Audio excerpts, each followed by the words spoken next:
Are you interested in promoting or increasing the attendance of your truck and tractor pull event? My name is Jason Schultz, owner of the Beer Money Pulling Team, which has over 1.3 million followers across Facebook, YouTube, Instagram, and TikTok. Our goal is to grow the sport of truck and tractor pulling and increase the awareness of the sport through our social media presence and highly engaged audience. We want to partner with you and help you grow the attendance of your event. We have a ton of promotional opportunities available and a full-time social media coordinator to make sure your investment is taken care of. For more information on promotional opportunities, give me a call, 608-604-5068.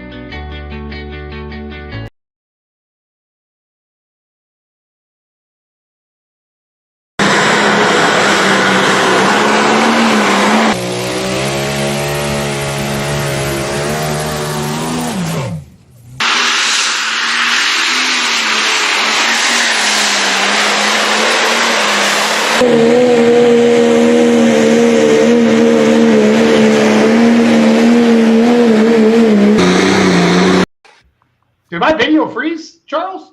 No, it was wrong. Was it really? Yep. It froze on my end? Yeah, it must have. Well, that's crazy. Tim's here. You see him? Yep, I do. Tim, you're so lucky to be with us on a Monday night, the week of the only Grand National poll in the state of Iowa. He's hanging out with us on a Monday night. He's a lucky man. You're a lucky man, Tim. Howdy, fellas. What's going on, buddy? What's happening? I'll tell you what, we're busy in Rockwell. That's what we like to hear. Yeah, that's for sure. Pretty excited to see most of you guys here this weekend. You know For it. sure. Well, it is Rockwell Iowa week, everybody. The only Grand National in the state of Iowa. Mr. Charles, right there. Raise your hand, Charles. He has a face for announcing. That's all I'm going to say. So he will be behind the mic this August 4th through the 6th. Cody, are you heading over to take pictures, or what do you got going on? I'll be in McLeod. You'll be in McLeod? Okay. And then Big Ryan will be there, of course. We'll be there Thursday night with the Remedy, and then our merchandise trailer will be there all week. But most importantly, Tim's going to be there, well, his whole life, because that's where Tim lives. So it's all good. I was there till midnight last night, so yeah, I'm going to be there for a while. Yep. Tim is the nicest guy. I've talked to him twice about advance tickets. Well, there you go, Tim. There you go. Thank you. I'm going to throw the poster up here on the screen, and we'll start talking about stuff.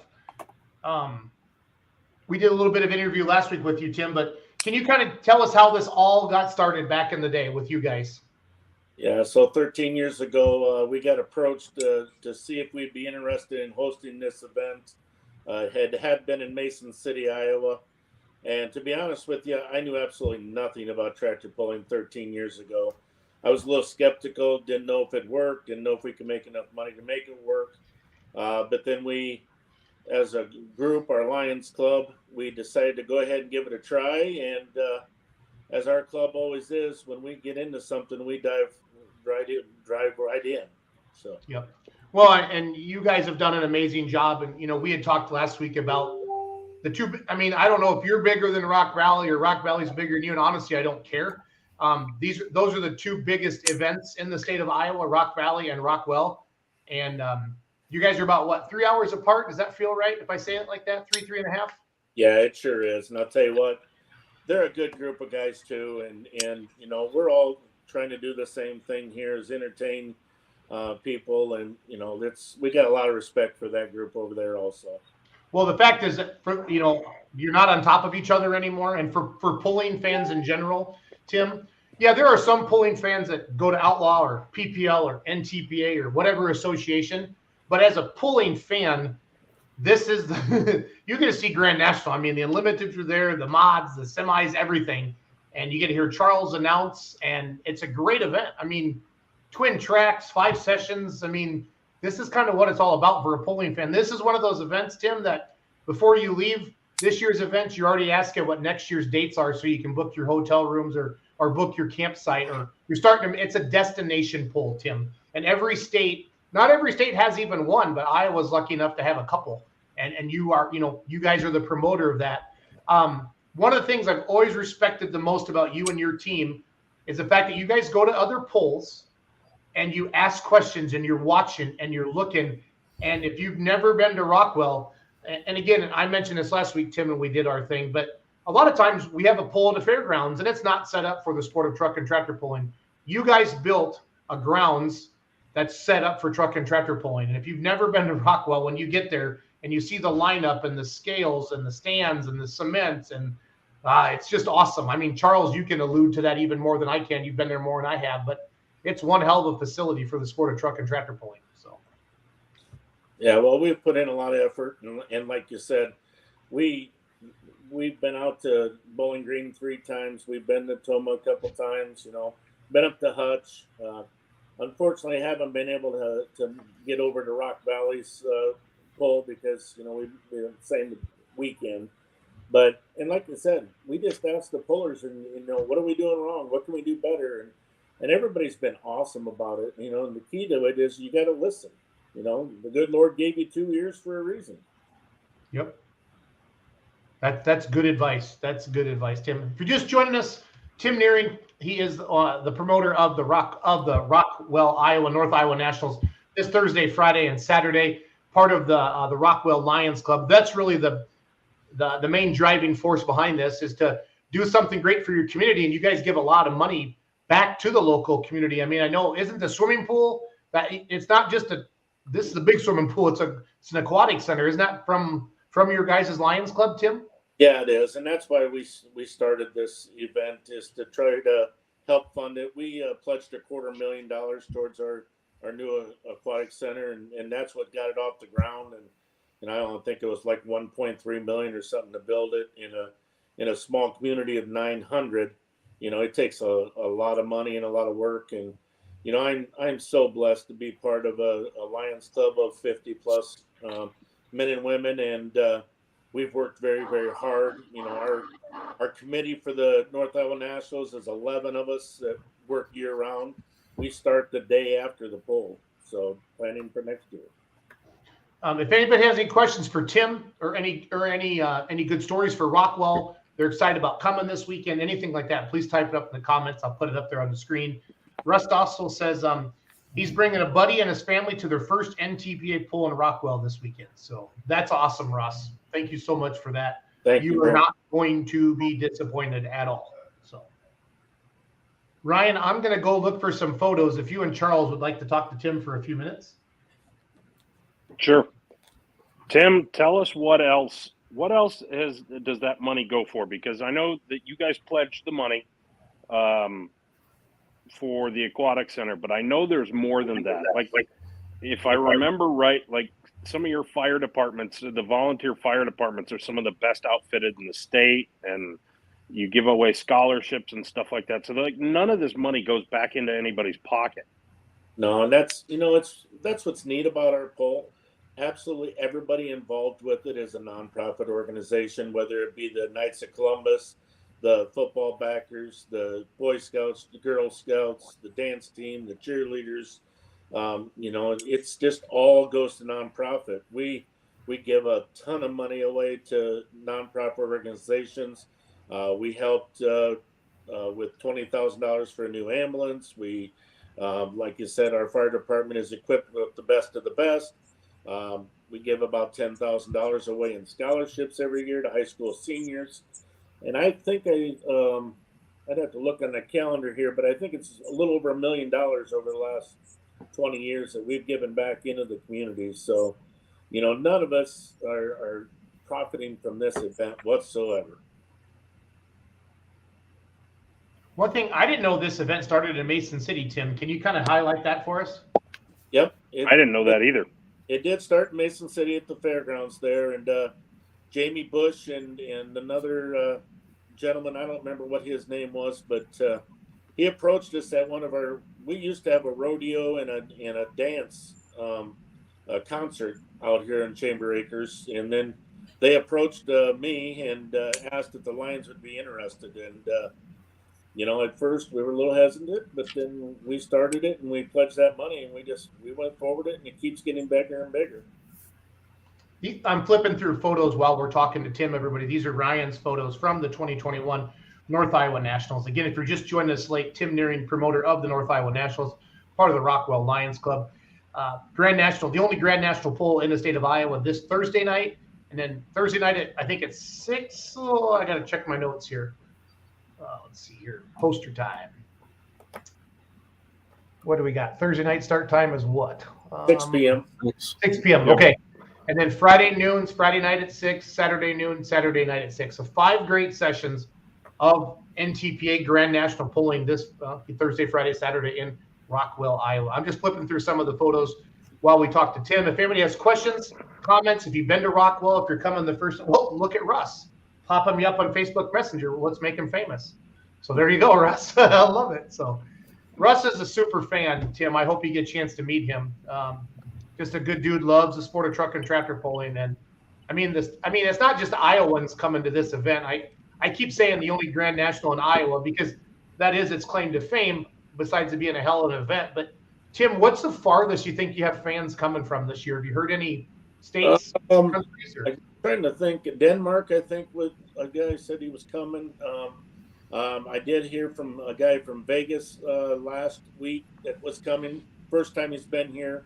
South Carolina, New York, a lot of Kentucky people. I don't know. It shocks me. A little town of 900 people can draw the crowd that we are. Yeah. Well, but you built it into that. You built it into a destination poll, Tim. We talked about that. The facility is, it's awesome. It's one of the best ones out there, and people are excited for that. So. Yeah, and the facility keeps getting better and better all the time. I mean, we were out there all weekend, and by Sunday, I think we could have had a poll. I mean, man, our people work hard, and I'm so proud of them. Who are some of the people, Tim, that have been with you since the beginning on this, that are on your board still or help out with it? Yeah, so we can. Bill Nuehring's on there, Brad Jones, Todd Roby-Altman, Travis Steinhardt, Kurt Lawson. Those would be the ones that have been there the longest. What's really neat about our club and our committee is I'll bet our Lions Club averages 32, 33 years old. I don't think anybody in the nation could say that. And part of that's because of this event. Out of 11 on our committee, there's 5 of them that are under 30 years old. So this event has staying power. I mean, we got a lot of enthusiasm going into it. Well, this is your rally point, Tim. I mean, the whole club. I mean, I know you guys have a lot of smaller events throughout the year, but this is the big dog that really has put the put the Rockwell Lions on the map. So. Yeah, I tell you, and everybody just loves it. We have a great time, putting it on, and it's so neat to hear people, say such good things about us, and the thing about it is we've just listened to everybody, and our motto has always been take care of the pullers and everything else will take care of itself, and that couldn't be any more true. I mean, it's just they've helped us out so much. Yes, they have.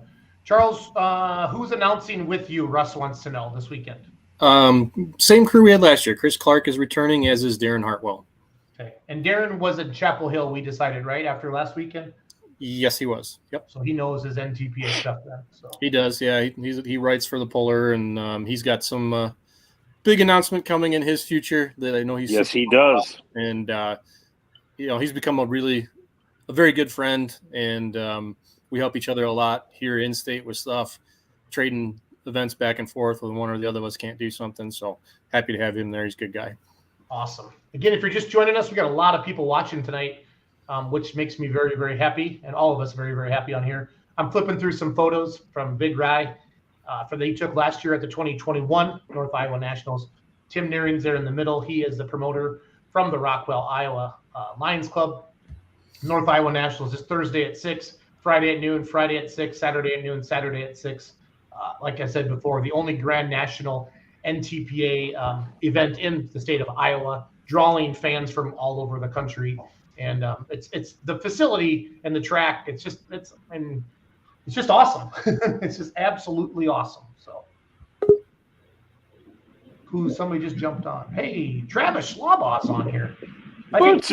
I think he likes Rockwell. So yes, he does.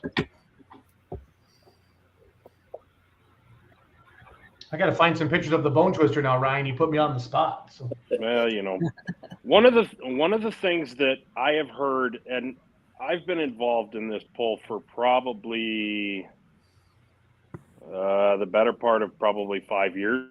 And the piece of feedback that I have been given the most from the competitors, and honestly, I probably end up talking to more competitors than I do the guests, although I try and split it out, is that the layout is just so intelligently designed.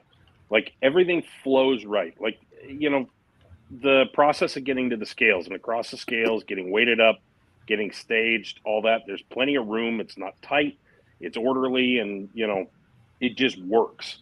And I think that's a testament to Tim and his crew, because I know they've put a lot of thought into it. Is how do we do this right? What makes sense from how do we move things from point A to point B?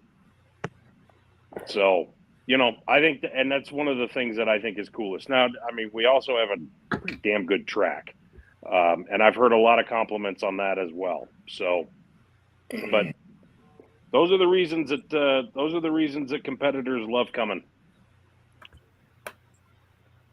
And I'll tell you what, the track looks awesome this year too. It's going Nice. to be good.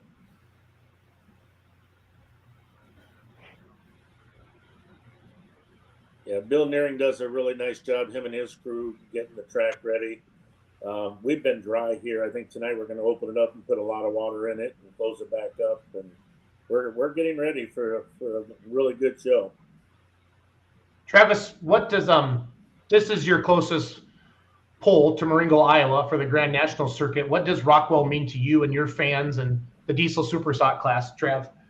So much of this is just the fans, a lot of your local people, where do we poll? Of course, they all watch you on Facebook. And it's amazing that I learned 3-4 years ago of how many people I'd run into the store on Monday or Tuesday or the convenience store is, hey, we haven't seen your run on Facebook yet. What's the problem?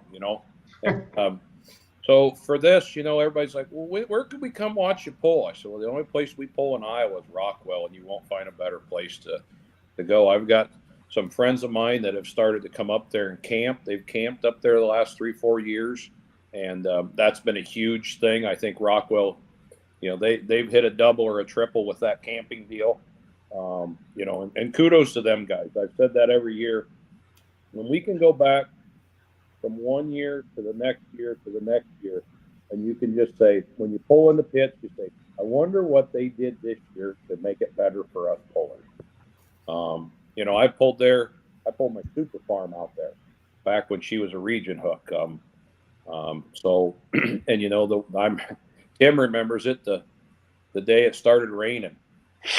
And I mean, we woke up and it was rain, and the rain quit. And the next thing you know, there's a convoy of dump trucks rolling in, spreading rock. That's awesome for us. And hey, the Lions boys that we talked to is like, well, we knew we had to do it. They just forced us to do it a little bit earlier than we wanted to.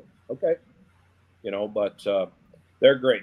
The grounds are not, it's great. They treat the pullers great, and just to see the improvements, the cement under the bleachers, there's little stuff like that just from a puller's perspective, They are constantly putting money into that facility to make it better and better. The campgrounds, the last few years. I mean, so some of that, the campgrounds doesn't help us pullers one iota. Besides, it gives us some place to go drive our haulers and our rigs around at the end of the night just to see what's happening in the camp.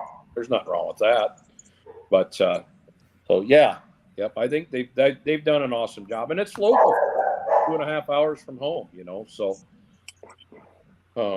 So far everything looks good for me, and I'll be there, and struggling a little bit with how many days I'll be there, but my rig will be there, and my wife will be there. She ain't missing it for nothing. She doesn't. I said, man, I might have to go home and work on Thursday, but we'll see how we all come out.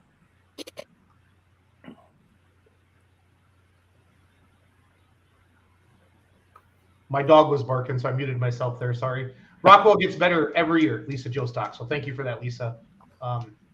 Just it's the truth. I mean, Tim, This is an easy interview for me, buddy, because everybody likes you. We don't even have to pretend to like you. You know what I'm saying? So, Well, I don't know if I get too carried away. I think it's more the event and the group that I'm part of. no, it is. But to Travis's point, Iowa, is known for pulling, and for sure, it's one of the, I would say top 10 states, and who I don't even know how to rank it or whatever. But this is one of the premier events in the state of Iowa for sure. And the fact that if you do follow a circuit or you don't follow a circuit, maybe you're a big outlaw fan, you don't get to see the diesel supers of the NTPA or the mods, or it's a different. You get to see a whole different group of pulling trucks and tractors, and that's what makes it fun, because we love the sport of pulling, and then we get to see the big trucks and tractors we see on RFD TV, or we've seen at Toma or Hutch. We've seen all the videos, to Travis's point, on Facebook and different things like that. So. Everybody keeps talking about these Lions Club steak sandwiches, Tim. Can we, do you have a picture of, do you have one in your office right now, Nuehring? So I would like to have a couple of them right now. That is for sure. We'll have them again along with our pork loin. Their gentleman, Kurt, he does a terrific job of cooking them. That's for sure. There's a beautiful picture of Trav's Bone Twister on the screen right now. So.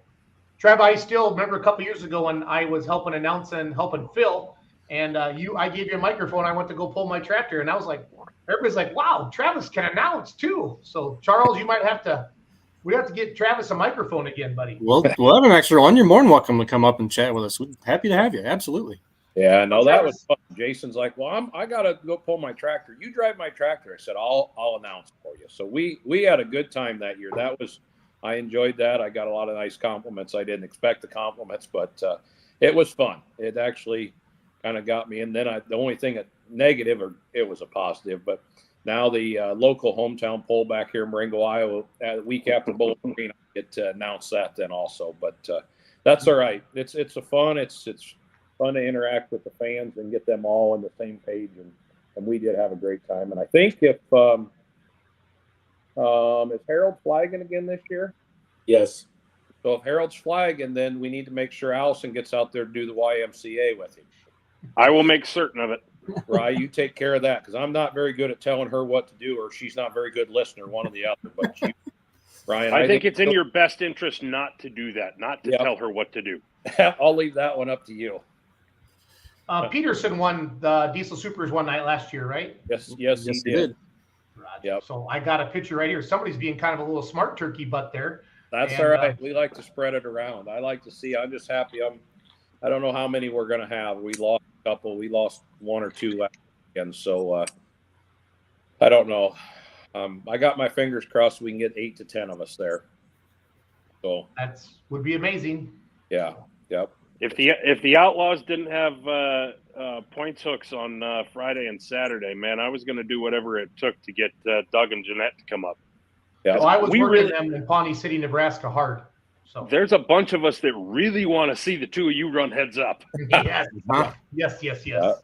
And I will tell you, Friday night, Jerry's jumping back in the seat of it too. So, yep. Cool. He said, "Hey, I wouldn't mind taking another lap." I said, "Well, I'm not doing very well here this couple times." This was after Kent Payne beat me Saturday night. So I told Ken, I said, "Jerry kicked me out of the seat, so he's coming after you Friday night in Rockwell, but I will be back in the seat Saturday night." So Peterson will be there. I'm not sure which Facebook user that is, but that's awesome. So probably Roger or Fred himself. So that's perfect. Okay, good. So I'm glad that, guys, it's just so much fun to have. We pulled out there at Fort Recovery. I think we had 8 diesel supers this weekend, and by Saturday night we were down to 4. And I've always kind of like, the people are keeping them running. Well, boy, we've hit a bad stretch here for a little bit. So I don't know if lock and loads are going to be there. I'm not 100% sure on that. So, but the only bad thing about Jerry running on Friday night, that means I got to take care of all the tires and the weights and set the cone and back him in. I mean, there's a lot of responsibility there that I didn't realize I had to do all that. So I told Jerry he might have to find him a new pit guy too. Maybe I could get fired. I found a picture of Jerry standing in the background right here watching you, Trav. So if you guys look right above the hat of the flag official, there's a picture of Jerry right there. So As Esden, what's the latest and greatest on the King of Smoke? I think he was up in Anoka last weekend. And he thinks he had some injection pump problems. So it sounds like, we got our fingers crossed that Esden will be down. I don't want to speak for anybody. I got my fingers crossed that the Texas boys will be up. And I think they hopefully have got everything theirs put back together after that disaster in Chapel Hill. So I don't know about lock and loads. I'm pretty confident. Mike Beck had some rod bearing issues or some motor issue. Don't let me speak for Mike on that part of it too. So Mike didn't sound real positive when we left Fort Recovery there Saturday night or Sunday. So Doug's comment's great. So you made it perfect. So yeah, we will run into Doug one of these days. Doug's been trying to go out to Colorado to that deal, and I'll tell you what, that's and kudos for Rockwell for moving. I'm Tim. I'm glad you guys did that move. I just for the sport of it in Iowa, and I don't want to say it's all about Iowa. It's all about Iowa because I know there were some people grumbling on the other side of NTPA, but you know what? I drive out to Indiana and Ohio enough so them boys can come back to Iowa for me. So, but to get off that Rock Valley weekend, I hope that attendance helps, and I hope it gives them fans that are in the middle that, like I think Jason said it earlier, just to give them another opportunity to go see tractors they typically don't see. And and you're right, Rye. If Messenger didn't have a points hook, he'd be there. Oh yeah, no. Good. I mean, and that's what's killing me is about going to Colorado to that deal is we're on Rockwell's week 3 of 5 in a row for us. And I hate to say it, I'm in hold my breath mode is what I am. Just trying to make it. Can we make it through Rockwell? Can we make it and get it into Bowling Green? And then she's wide open, so, but, just keep her going, but we got to go support the 1 year. I blew turbos up 2-3 years ago. I blew them up in Toma, Wisconsin. We didn't have it fixed by the time we got Rockwell. We went and parked there, just took the hauler empty and had just as good a time, but not quite as good a time because I do enjoy the tractor. Is Super Rooster still running, Trav? Yep. Okay. Kent won Saturday night. He put 5 foot on me out at Fort Recovery, and it's you guys all understand it, but the fans out there, we get done pulling, we go back to the trailer, and 95% of us crack a beer, and then it's a race to get the impact gun to check your oil filter and download your computer. And then you walk around and visit with everybody. Like, all right, is everybody good? How many did we lose? What do we got? We didn't have check bird filter from last Friday night. He knew he left his on the track. So, but yeah, Kent was good Saturday night. Filter was good unless they found something major or whatever. But Kent will be out. I'll be out there, and all of mine's looking good. So actually, I got conned my stepdad into taking my tires over to Beaver Dam, Wisconsin. So we're going to come with a fresh cut. I said, no pressure, Jerry, but make sure you win. No pressure, but make sure you win. So, Travis, back to your comment about Doug Meisinger. Doug, you guys are good about, hey, we need to support the NTPA because that's who I pull with. And Doug's saying, I would love to go to Rockwell, Jason, but I got to keep my tractor, on these outlaw hooks for diesel supers, and I had a good talk with Doug on the way home from Missouri. I love talking to Meisinger. We were just talking because I was trying to get him to come to Rockwell too. And he just said, hey, Jason, Travis needs to support NTPA, keep his guys rallied. And that was what's fun about the Pullers Championship or Louisville, to get you guys all together and see what they can do. You know what I mean? So. Oh, that's 100%. We all got to support the sport, and there's times we all go through. And don't get me wrong, like I said, Saturday night for Fort Recovery, dang it, I was bummed out. There was, I don't know what we have, 3 or 4 of us. I don't know where that one tractor came from. I don't know if that was a Super Farm, a Light Pro, or what it was, but nevertheless, we had 4 of us in the class, and it's not as fun. I mean, it's hard to believe. Well, you think, well, if there's 4 of you, then the worst you're going to get 4th place. You have a better chance of winning. It's not fun. I want Friday night. We had 8 and 9 of us. 8. It's awesome. I'm just crossing my fingers. I hope we can get 8, 10 out there, and that's what makes it fun. Let's go out there and layer on the line, boys, and I'll give us our best shot. And don't think. Jason, help me with the name Rackner. Was it Rackner in Hutch? Ken Rackner, Chris Rackner. Yeah. Yep. Look at them guys.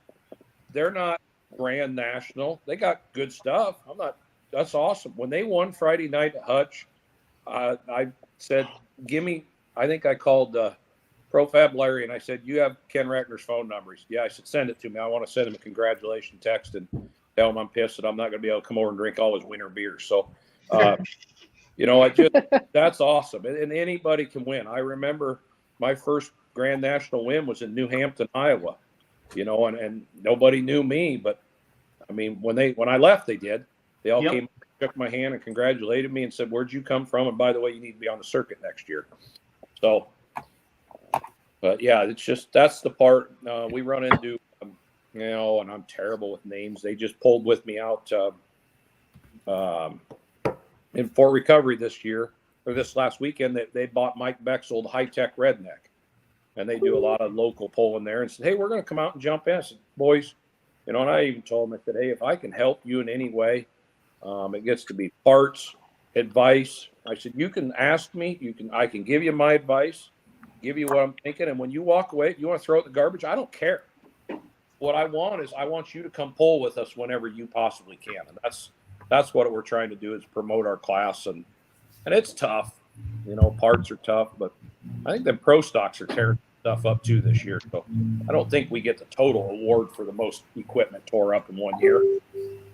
We always run a good challenge. Travis, was it Aaron Bradish with the M80? Yep, it was Bradish. Yep. They're out of Greensburg, Pennsylvania.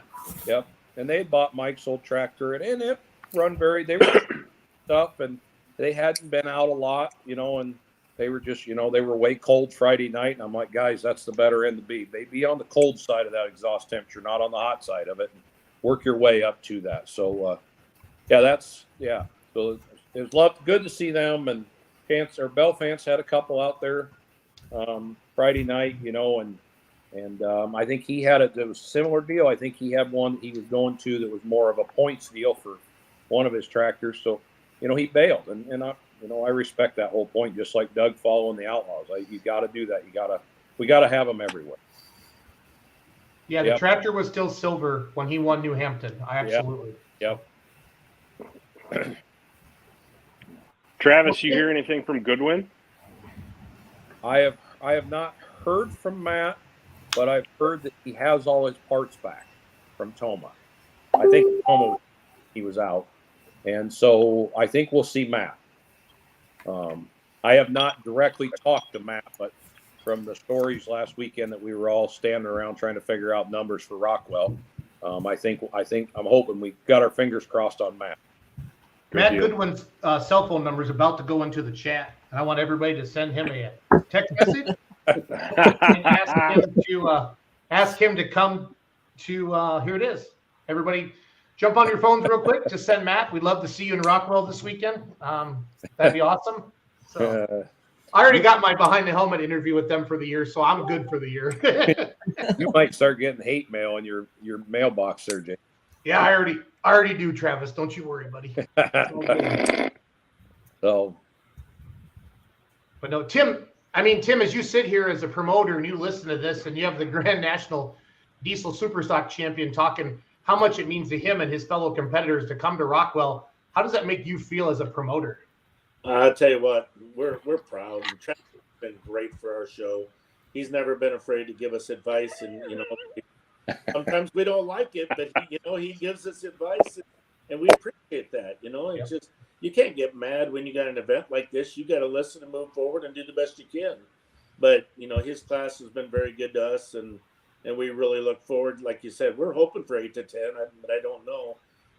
Every class this year has had a lot of breakage and stuff. So, well, Tim, I know Travis always feels bad when there's not big numbers in the class, but as a fan, I don't need to see 20 diesel supers. I don't. But if I can see a 6 to 10 number, as a fan, that's the highest level of diesel pulling in the world, and that makes you feel good on the inside because you only need a couple diesel supers for the hair to raise on your arms, and you're like, yeah, that's what it's all about right there. So it's all good. So. Yeah, that's a classic. Truly is a fan's, joy is watching that smoke fly.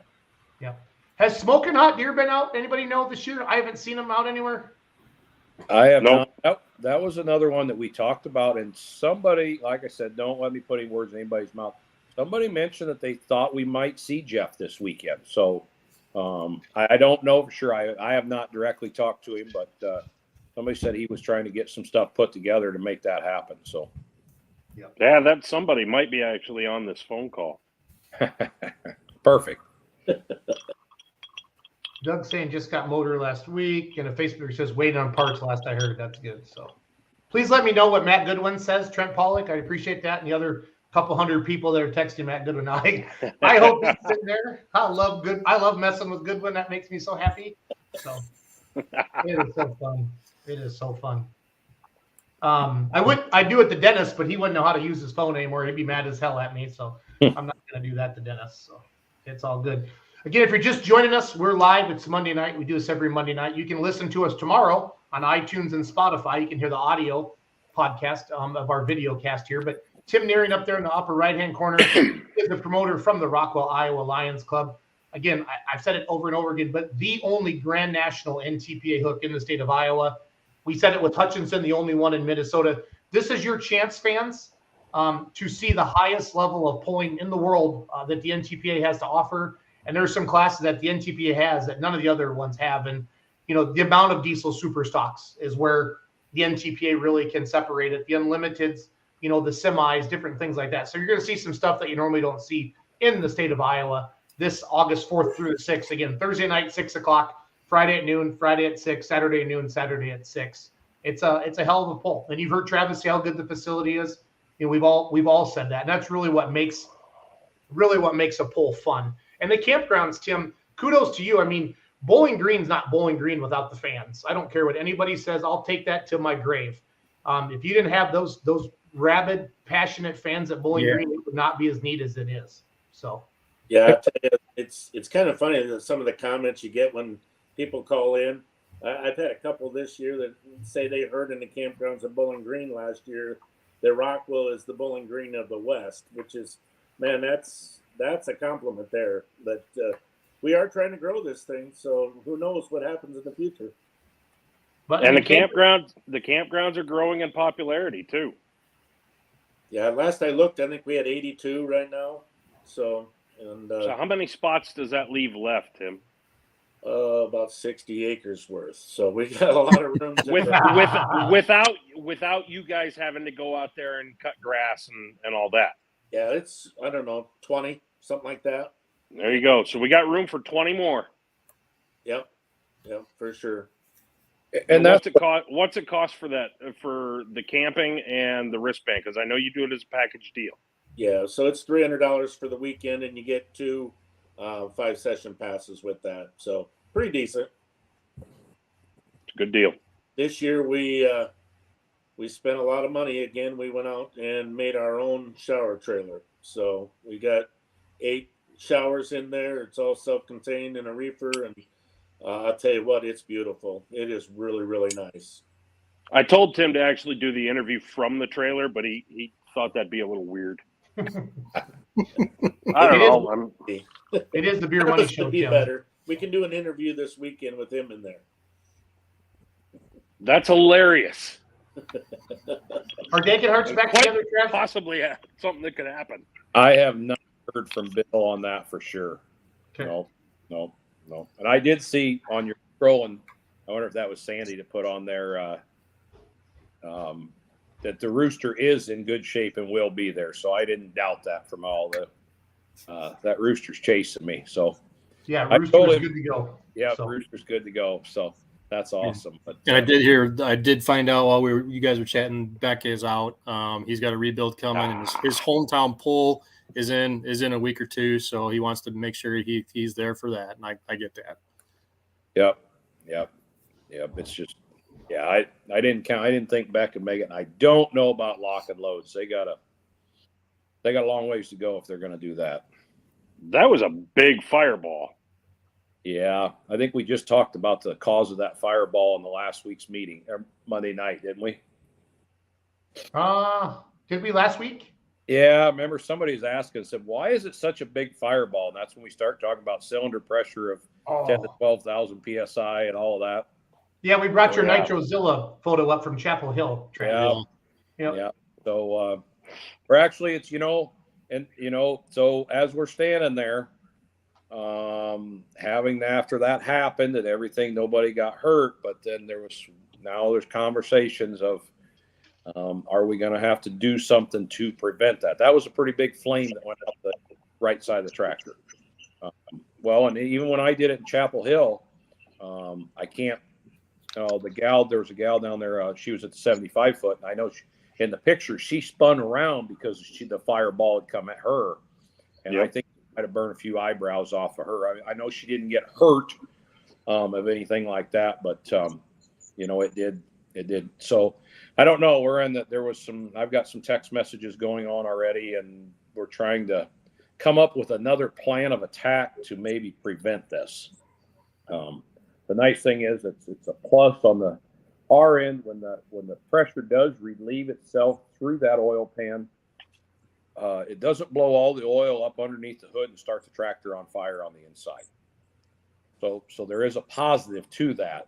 The negative is we got to make sure that we don't get somebody burnt standing alongside the track. Agreed. So I think, we talk about rules and different things, and I think maybe over the winter we're going to do some engineering testing to come up with some sort of an idea. Can we come up with a better mousetrap? So, I can put a steel pan on that thing, and but all that's going to do is blow the valve cover off, and then of course all that pressure is going to go right down through the valve cover, and we're going to have everything soaked in oil. And then when all the lines are on fire, then did you get them all replaced? And if you didn't get them replaced, then guess what you get to do the next time you run it? You get to have the same exact scenario happening. So we'll work on that over the winter. That's a good winter project. Agreed. Don't do it now, Travis. We want to see you finish the year, buddy. So. Mm-hmm. That damn rooster keeps pushing my buttons there. That's the problem. Danner says Rooster's working on getting us some steering. When I talked to him this morning, he was fixing normal things on his. Okay, good. So Danner knew that. Yep. Yeah. Well, I think me and Rooster were on the same page when we left Fort Recovery. We're on the same boat. So I told him, I don't want to be one of them guys that wants everything. If he wants to win one every night and I get to win the other one, then we'll probably be all right. So being my home state polo, I might try to sneak 2 wins out of him so I can, we go back to Napoleon, Ohio. I'll give him one back. If Jerry drives your tractor like he did Saturday night at Hutch, the flagman better back up, because that was I consider you a good friend of mine, Travis. I was so excited for you and Allison because I was announcing up there with Phil, and when he picked that front end up, and Charles knows that any pulling fan knows what I'm talking about. At 100 feet, sometimes you just know. Mm-hmm. You can hear the RPMs, the load, and you see the front end, and you just know. And I knew, and I already had my fist in the air, and it was pretty awesome. So yeah, we were actually watching it live stream, and then at 100 to 150 foot, I think me and Healy were standing there watching it. And he said, "There ain't nobody gonna touch that." So that tractor, we know it, and everybody can tell it. When it can get the front end in the air and hike it and keep it at about 100 foot, and we're gaining speed, it just likes it. It's happy, and don't ask me why. I broke that frame and a half years ago and wanted to actually ordered a new one and never followed through with it with Tim. I said, Tim, this one started working too good. I said, leave that. I got a backpedal here. I said, I'd be scared to death to get rid of that tractor and then have to start over again. So, because I don't know that there's ever 2 that are identical. You can build them all identical, but just do they act a little different? Do they bend a little different? But we'll see what happens. Yeah, Colin, we're going to talk about you guys doing that. Yeah, we'll talk about you. Tim Nuehring, here's a question for you. How many line members are involved in putting the pull on? And are you preparing 6 months in advance, a year around, or preparations? Thanks for any comments. A fellow Lion. So there you go. Yeah, so we got 52, I believe, right now in our club. We've got 11 of us that work year round. Like I said, we'll meet next Monday and go through what we feel needs to be changed, what we did right, and things like that. What we heard from the pullers out in the pits, what we heard from the crowd, and just kind of go through things and just try to get better. We'll meet once a month for the first 3-4 months. After that, it'd be twice a month, and then right around April we start meeting weekly. So I mean, it's we don't take this lightly, and hopefully it shows because we work awful hard, and like I said, I couldn't be more proud of the group of people that we have doing this. 900 people, and I'll bet you 500 people are involved in this event, helping it out. So it's pretty big. Yeah. I have a question up on the screen right now, and this is honestly good feedback for Tim. Now, granted, they have every class that the NTPA has to offer except the light unlimited mods, but it's good to know as a fan, is there a certain class you're going there for, or a couple of classes, or is there a certain session you're targeting on, or is it just, hey, I'm going to Rockwell? But please put that in the comments. I'll flash up there on the screen as we're talking with the guys here. We got a little banter. Jennifer Henderson is talking smack with Colin. Speaking of Jennifer, where's Stray Horse at these days? Can we get a Stray Horse sighting anytime soon, or what's going on, Jennifer? So how about can we get a Jen Henderson sighting? Be good to I'd see rather her at see a Jen than the tractor pull tractor. again. I'm not gonna lie. So it's all good. Right? So But Jason, I'll jump in there on that, what Tim just answered. And I think that's something that a lot of fans don't realize, that 10 or 11 of them guys work year round. And then, for the last 4 months or 5 months, they're meeting once a week. That's huge. When you sit back and think of it, and I did not realize that, how much work, but the best thing, Tim, I actually learned something from the Rockwell Lions Club, the Bowling Green crew, whatever, was the Monday after the event meeting. So back in Marengo, Iowa, we have a fireman's benefit auction. We put on, that's our fundraiser for the year. And we do awesome. But I was telling the guys, I said, we'd always get done with it in, it's like second week of March. We get done, then we wouldn't talk about it again until September. And I finally got through to our group this year as we need to have that meeting right afterwards. That's when everything's fresh in your mind. You make your notes and whatever, then you go home and take a breath there. So to any promoters or anybody out there, I think that meeting right after it's done is so important to making your poll grow for the next year. Not wait 4 months to have that meeting. Well, it needs to be fresh in your mind, Travis. Like to Tim's point, what the pullers are saying, what the fans are saying. And Tim, you're one of the few events, I think, and correct me if I'm wrong, where you guys stand there and ask what zip code people are coming from. You guys still do that, Tim? We don't do it, but it's something I'd really like to do, to be honest. Okay.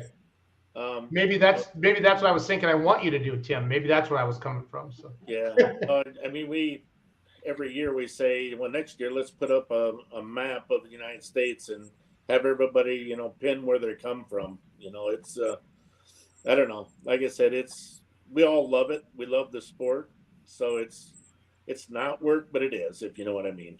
So yeah, no, it is. But I mean, the problem is it's not a full-time job, and that's what makes it so hard, Tim. The time commitment to put on an event to this magnitude and to have the meetings and the feedback and all the different things. Like to Travis's point, this is something you have to do, continually work at. But that is the one thing, I want to know, if I want to go to an event, I would love to know, how did you hear about our event, Mr. or Mrs.? I see you have your kids here with you.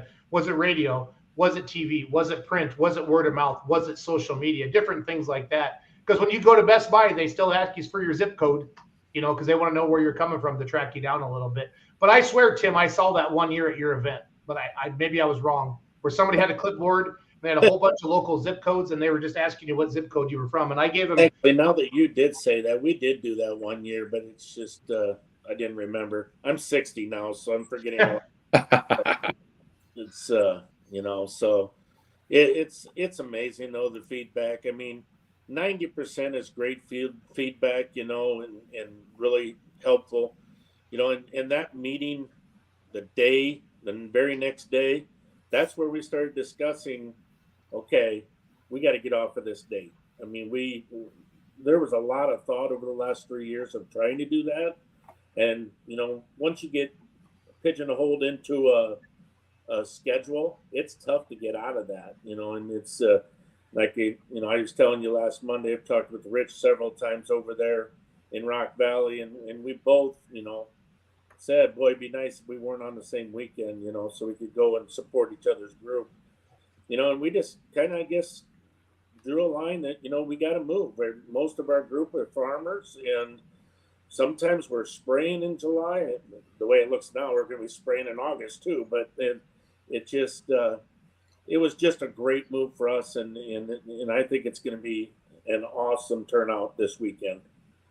I agree. I agree 100%. The weather's looking good and dry, so life is good there on that point of view. And then the fact, again, it is the only. I mean, the NTPA is still the word. It's been around forever. It's got the best staying power from an advertising point of view. And when we say Grand National, for people to do that, it's the highest level of polling there is. And the Bone Twister is going to be there. That's enough. And with social media now, Tim, the branding that a lot of these teams have done, when they're saying they're going to Rockwell or they're going to North Iowa Nationals, that's good for you as a promoter as well, because that's going to, I'm not saying somebody might come, well, I'm just going to go there to see the Bone Twister, but, oh, hey, the Bone Twister's going to the North Iowa Nationals. I didn't even know that was going on this weekend, because Roos and I talk about this all the time. We'll go to an event and they'll have a good crowd, and then we'll get on social media next day and say, and Ryan will post one of his awesome pictures, and somebody say, I didn't even know that was going on last night. And then we go, are you living under a rock? That's what we want to say, but that's just how it goes sometimes. So. And the big thing is, these pullers have been so awesome to us. I mean, we've had events, where we've got live radio notes, and we ask them to show up for that stuff and a couple days early and things like that. And, they're always willing to do that. I was going to call you today, Travis, but it's too late. I'm having an open house at my business here to promote my 10th year in business. And what brought that up is I just heard in the background, Todd Dugan just called in with Angry Farmer. Or not called in, but he drove in. So he's going to be here tomorrow at my business for, people to come in and have some food and fellowship and things. But that's the things that, what a partnership we have with these pullers and these fans. It just works so good, and we're so happy about it. That's what it takes. Speaking of pullers, who's this Nick guy on the bottom? He's muted. Oh, man. Christensen, can you do sign language for us? No, let me repeat that. Be careful. I don't want any number one signal. How are you, buddy? Good. Well, welcome to Let's Grow Polling. Thanks for coming on. So, Thanks for having me. Yeah. So, what does Rockwell mean to you and your family and your team? Well, I've got Jamie Bush. We've been pulling for a lot of years. We're both really good friends, and he come and supported at a PPL event, our hometown poll, and so I said, hey, we'll bring both trucks, and we want to come to Rockwell. We got to go here. That was 2 years ago. Last year, it fell on the same time as Rock Valley, and we didn't get to go. But, man, we had such a good time. We used to pull quite a bit of NTPA years ago, and Outlaws just got so close to home, we kind of had to stick with them or whatever. But we sure have fun going and pulling different places and meeting different people and seeing old friends. Oh, that's what it's all about. For those of you that don't know who Nick Christian, can you tell us about your trucks and your family and your team and different things? A little history, Nick? Yeah, my dad started back in 1989, and my mom asked, my dad, when he got into it, how much is it going to cost? And he said, all of it. It's going to cost all of it, Nick. That's the yes. So that's how Nut and Honey come about. And then it's been several years ago, we broke the chassis on Nut and Honey, and Dad bought Red Hot just so we could go pulling. And I said, Jude, we got a new tube frame at home. We're going to put two of them together. So that's how we ended up with both of them. And, my dad is going to be 70 this year. He sure enjoys pulling. It's a great fun family sport. I wish I could get more family and friends involved, but, traveling is hard. As my kids are getting older, it gets a lot harder to go too. So, but we sure enjoy it. Bruce, that's one of your pitches from the state fair there, buddy, in case you didn't recognize that. Yep. Cody's got the better shots of Red Hot and Nut and Honey. He's got a couple from Council Bluffs from a year or two ago that are just amaze balls. Yeah, one of these days we're going to do more show prep more than like 30 seconds before our show, and then we just go live and start looking. But this whole thing, we all have jobs that kind of really disrupts all the fun things we want to do. So that is for sure. Okay. Moose. Wasn't the Red Hot running at the same time with an orange truck? I think it was called Wildfire. Does that ring a bell? Yes, it was. Wildfire is still sitting in Gary's shop. And it needs some work or whatever to get it back ready to go, but it would be pullable. I mean, that's how we ended up with it. We could have taken either one of the trucks. Gary still works on our stuff yet today. Nice.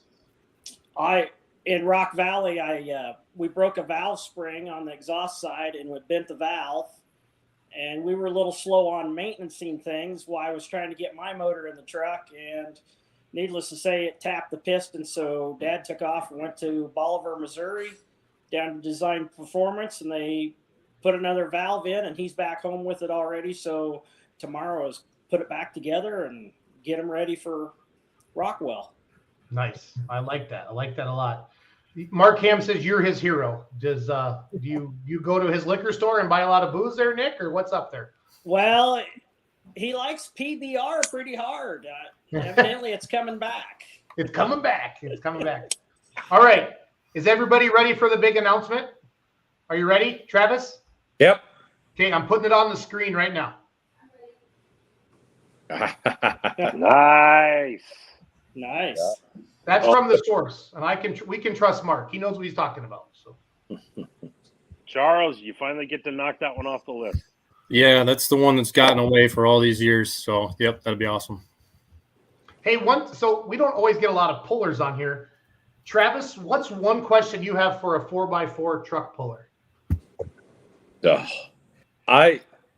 course, we run around profabs all the time, so I sit in the stands and try to watch them. I can't figure them trucks out, and I couldn't drive one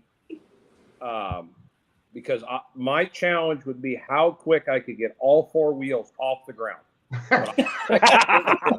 20 foot. I don't know why they monkey around with their throttle and they drive it out there, 150 foot before we roll it. Well, that's why they do it, because they're good at it, because I'm not that guy. Yeah, we did that poor four-wheel drive truck class. We just shake our heads sitting. You ask any diesel super puller, there is no way we could drive that thing. All you got to do is hit the throttle and steer. That's it. There's no brakes. You don't have to grab anything. Easy.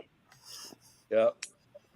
All right, Nick. What's one question you've always wanted to ask a diesel super stock tractor puller? Well, how do you keep from backing out with the front end in the air? Oh, just use them brakes. Yeah, it'll be okay. Yeah, it's you just use the brakes and it'll be fine. And what's amazing, when you actually get a tractor hooked to the track, the front end in the air, that brake pedal, you can push it all you want. That tractor's going to do whatever it wants. Until you can break that momentum, it's going to stay locked up and go wherever it wants to go. And you'll see that once in a while. And guys, or Mike Beck actually demonstrated that the other night. It was hooked up, going, and you can push that brake. And he actually got the computer technology from Corsa data that he could see where he was braking and where he was. And that tractor said, "Nope, I'm not turning. I'm going right where I'm at." So it is fun. Don't get me wrong. And no, I'd take a four-wheel drive down the track just to see if I could do it, but pretty confident that wouldn't happen. Maybe we need to trade. Yeah. Probably not in the middle of my point season this year.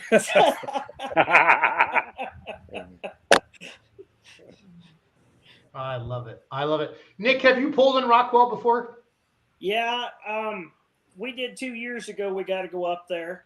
And I don't know if there was an old – we used to pull Region 3 a lot of times, and I thought we pulled in Rockwell one other time back when it wasn't quite that big of an event. But give me give me a good Jamie Bush story. Not like put him in jail, but like slightly embarrass him. Oh, well, one time they stripped out a spark plug, and we were at a pole, I think in Hinton, Iowa, and they went to the auto parts store. And I said, well, how are you going to fix that? And they just drilled a hole and stuck a helicoil in it. And I thought, you got to be kidding me. So what'd you do with the fines? They'll blow out. So awesome. But otherwise, Jamie and I, we get along pretty good. I had to, before our show the other day, I ground his clutch. We were only 14 miles for home, so he's like, hey, I got clutch issues and I need them ground. I know you got one. So to our house we went, ground his clutch, put it back, and everybody was giving me crap. How could you do that? You just let him beat you. I know. That's what sportsmanship's about in here. Yep. Claypool's jealous, Nick. So I know that. He's made it on here before too. Yep. I don't know what he's so jealous about. Yep. No, he's jealous of your nitrous bottle. I was just getting ready to say that. Yeah, the old nitrous story. Them Claypools, you got to be careful of them because they do run nitrous. Yeah, absolutely. Like 4 kits. Yeah, if all the drag racers want to know why there's a nitrous shortage, just go to Claypool's house. That's why. Yeah. Oh, that is good stuff. Hey, Tim, let's talk about some of your awesome sponsors for the Rockwell North Iowa Nationals. Again, this Thursday, August 4th through the 6th. I know Titan Tire, is it Graham Tire? Sorry, I'm doing too much promoting. Graham Tire in service there. Yeah, it's Graham Tire. They've been with us since the very beginning. So they're our presenting sponsor, and they do a great job of supporting us. We're lucky. We've got, probably 100 sponsors overall. And, some of the big ones, Jenna helps us out, Van Wall, Hefty Seat Company, Window World, Stellar, Steffes Auctions, Absolute Waste, Indigo Wind, Macy All Risk Insurance, BSF, Ziegler Cat. And, the amazing thing, in 13 years, I believe we've lost 2 sponsors. Once they start with us, they stay with us. So we feel that they're seeing value there. And anybody that's ever promoted a poll before knows you can't do it without sponsors at all. I mean, it's crazy the support that we've been given. And I guess hats off to them and all the volunteers that help us put this event on. Tim, what was the one year? Has there been an aha moment for you and your team? Like, the board that puts us on, you're like, wow, we have something special here? Or is it just kind of, hey, I believe in us and I just know we're going to be great? Or kind of, it's good to share stories like this because I think other people need to hear it, because Rockwell is, I don't care what anybody says, it's one of the most talked about polls in the United States. And I know you're humble, Tim, and that's cute. I love it. But I mean, from just a pure, we have a good event, like, is there an aha moment like, wow, we can do this? Or has it just been kind of baby steps every year? I would say it's probably baby steps. Our core group has fallen in love with this sport, and we just keep working towards it. Whatever it takes, whether it's a few $1,000s for rock when we get a big rainstorm happen, or a couple of a few, he says. A few. So, there was that, and it's just, I don't know. The aha moment has probably been since year 2 when we went from sitting on hay bales to, 2 tracks and getting after it. 2020 was awesome. What was neat about that is we probably had 4 or 5 different organizations that were pulling here because I believe we were the only poll for sure in NTPA, and I don't know about the nation, but, this year we sent out letters of thank you for voting us, 2021 poll of the year. And, we thanked the pullers and we invited them to come.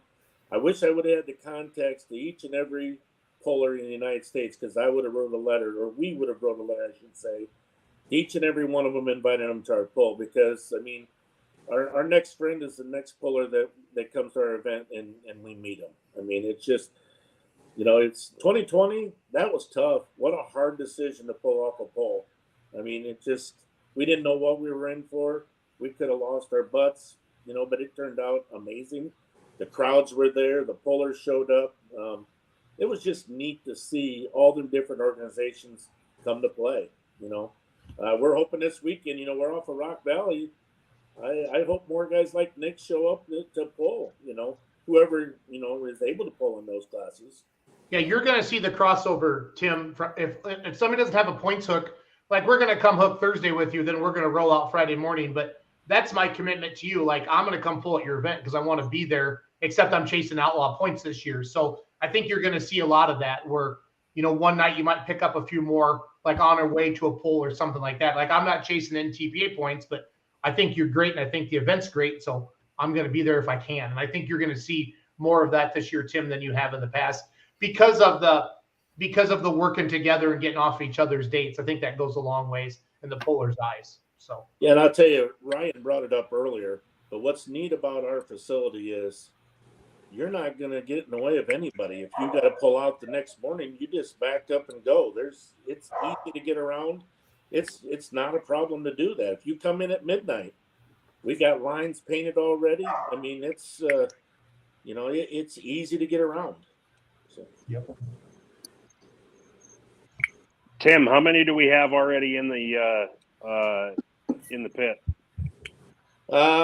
Just Kim Kwame, I believe, right now. But I've heard that tonight there's going to be a few pulling in. So it's we're ready. Got the lines painted, got the signs put up. I mean, it's man, it looks good out there. Hats off to our pit crew, guys that are working on the pits. Man, it looks nice. We're dry, but it looks nice. So we're ready.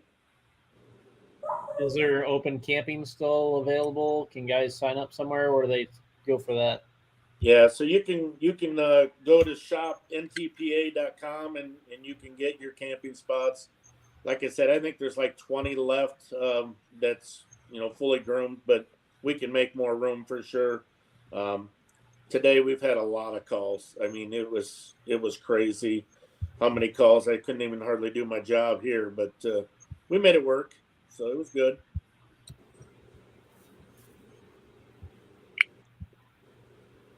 I muted myself. My dog was barking again. Read this comment right here, Ryan. Read this out loud.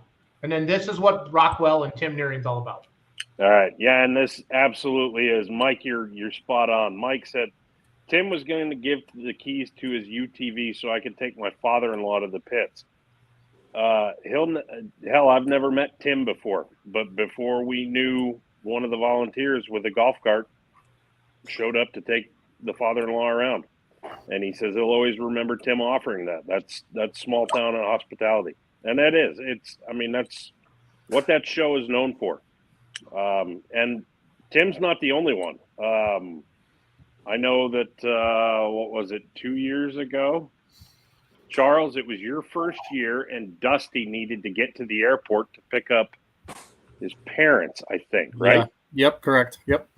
And without hesitation, one of the guys on the crew first apologized and says, "My truck is a pigsty, but you can fit 3 people or 4 people in there. Here's the keys. See you when you get back. Leave the keys in the ignition." And Dusty didn't know who this guy is. Dusty probably couldn't tell you his name now.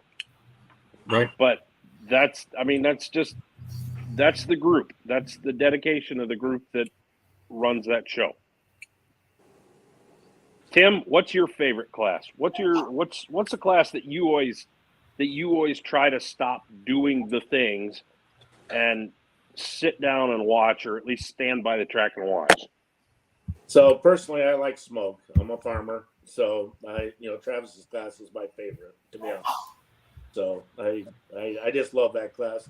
But the reality is, I'm a fan of them all now. I mean, I really am. It's always been a fan of Nick's class there because Jamie's a great friend and customer of mine, and he's the one that's. I mean, I bounced a lot of things off of Jamie when we first got going. He'd come in my office and say, "God darn it, you can't do it that way." And you're right. We talk it through, and everybody knows Jamie. he's going to give you his opinion. It's no doubt about that. You going to bring the Hefty boys to the show this week? I wish, but probably not.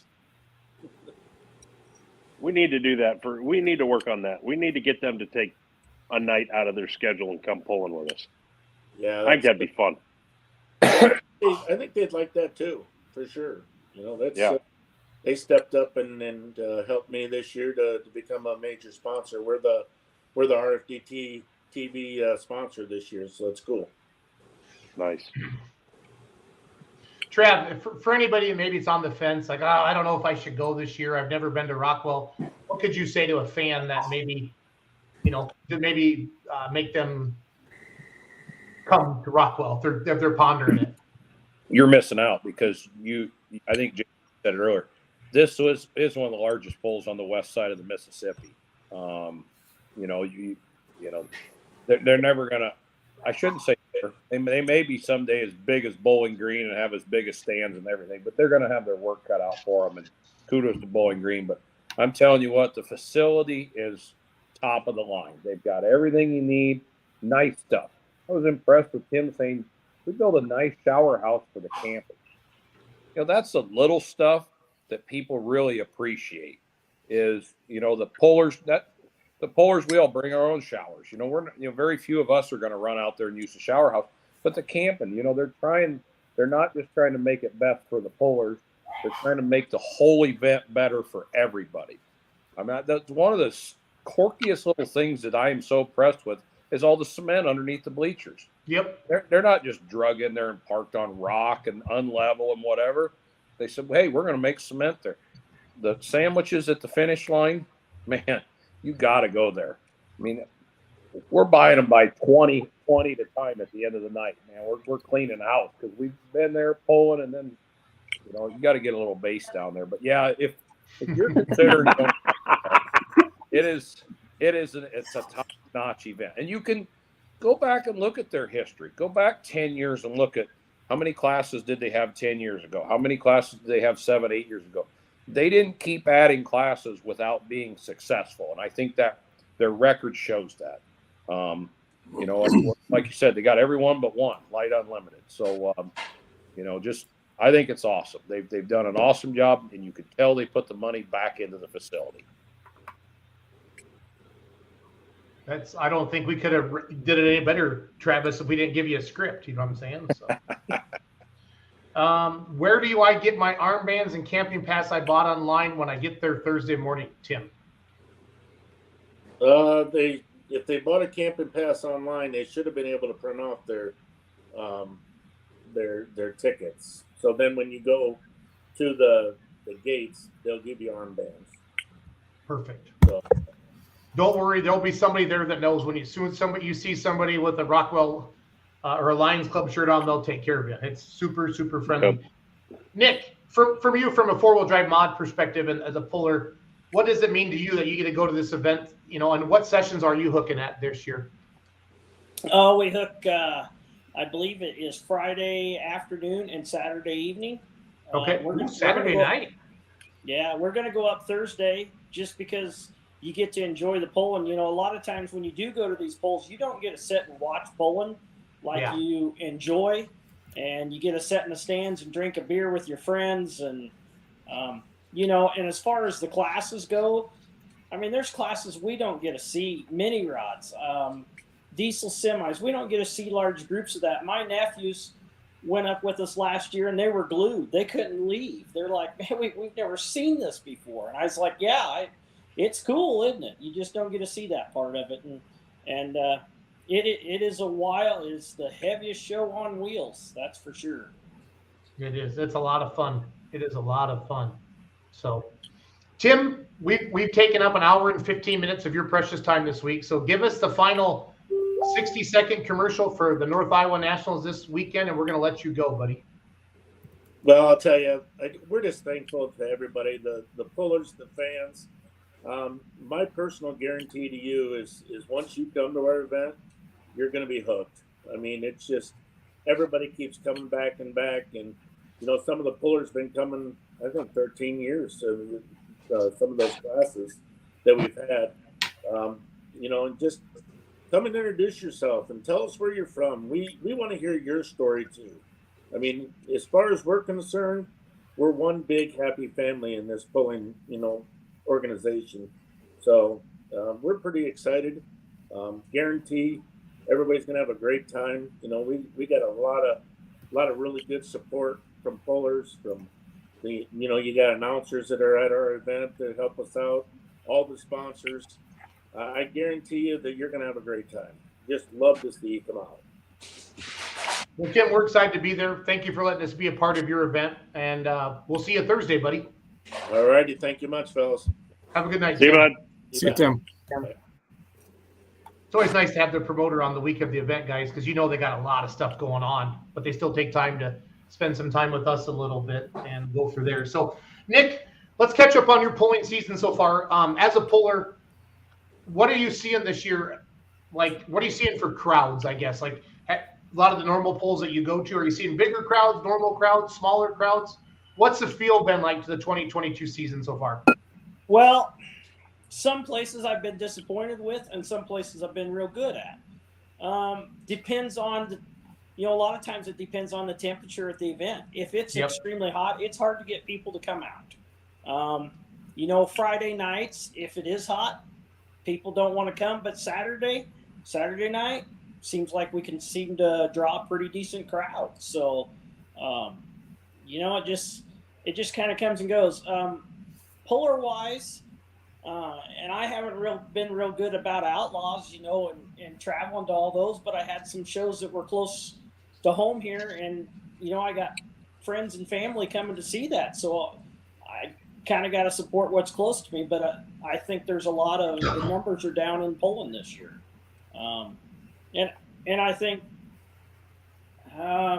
probably more so you get to a bigger show like this. I know John Yonser, he's bringing the boss truck from Mandan, North Dakota.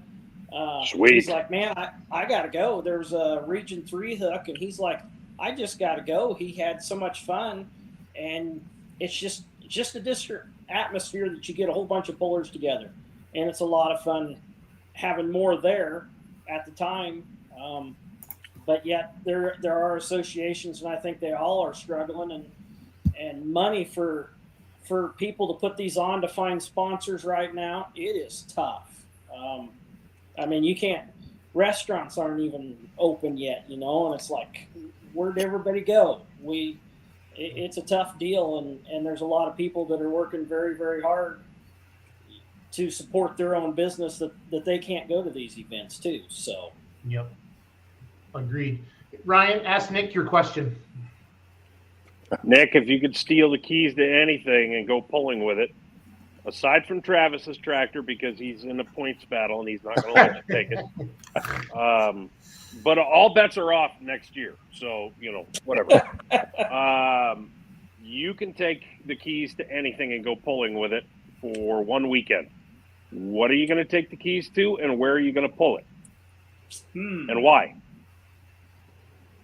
Well, I always thought pro stock tractors were kind of cool too. So I don't know if Rob Russell's there. Maybe we could switch.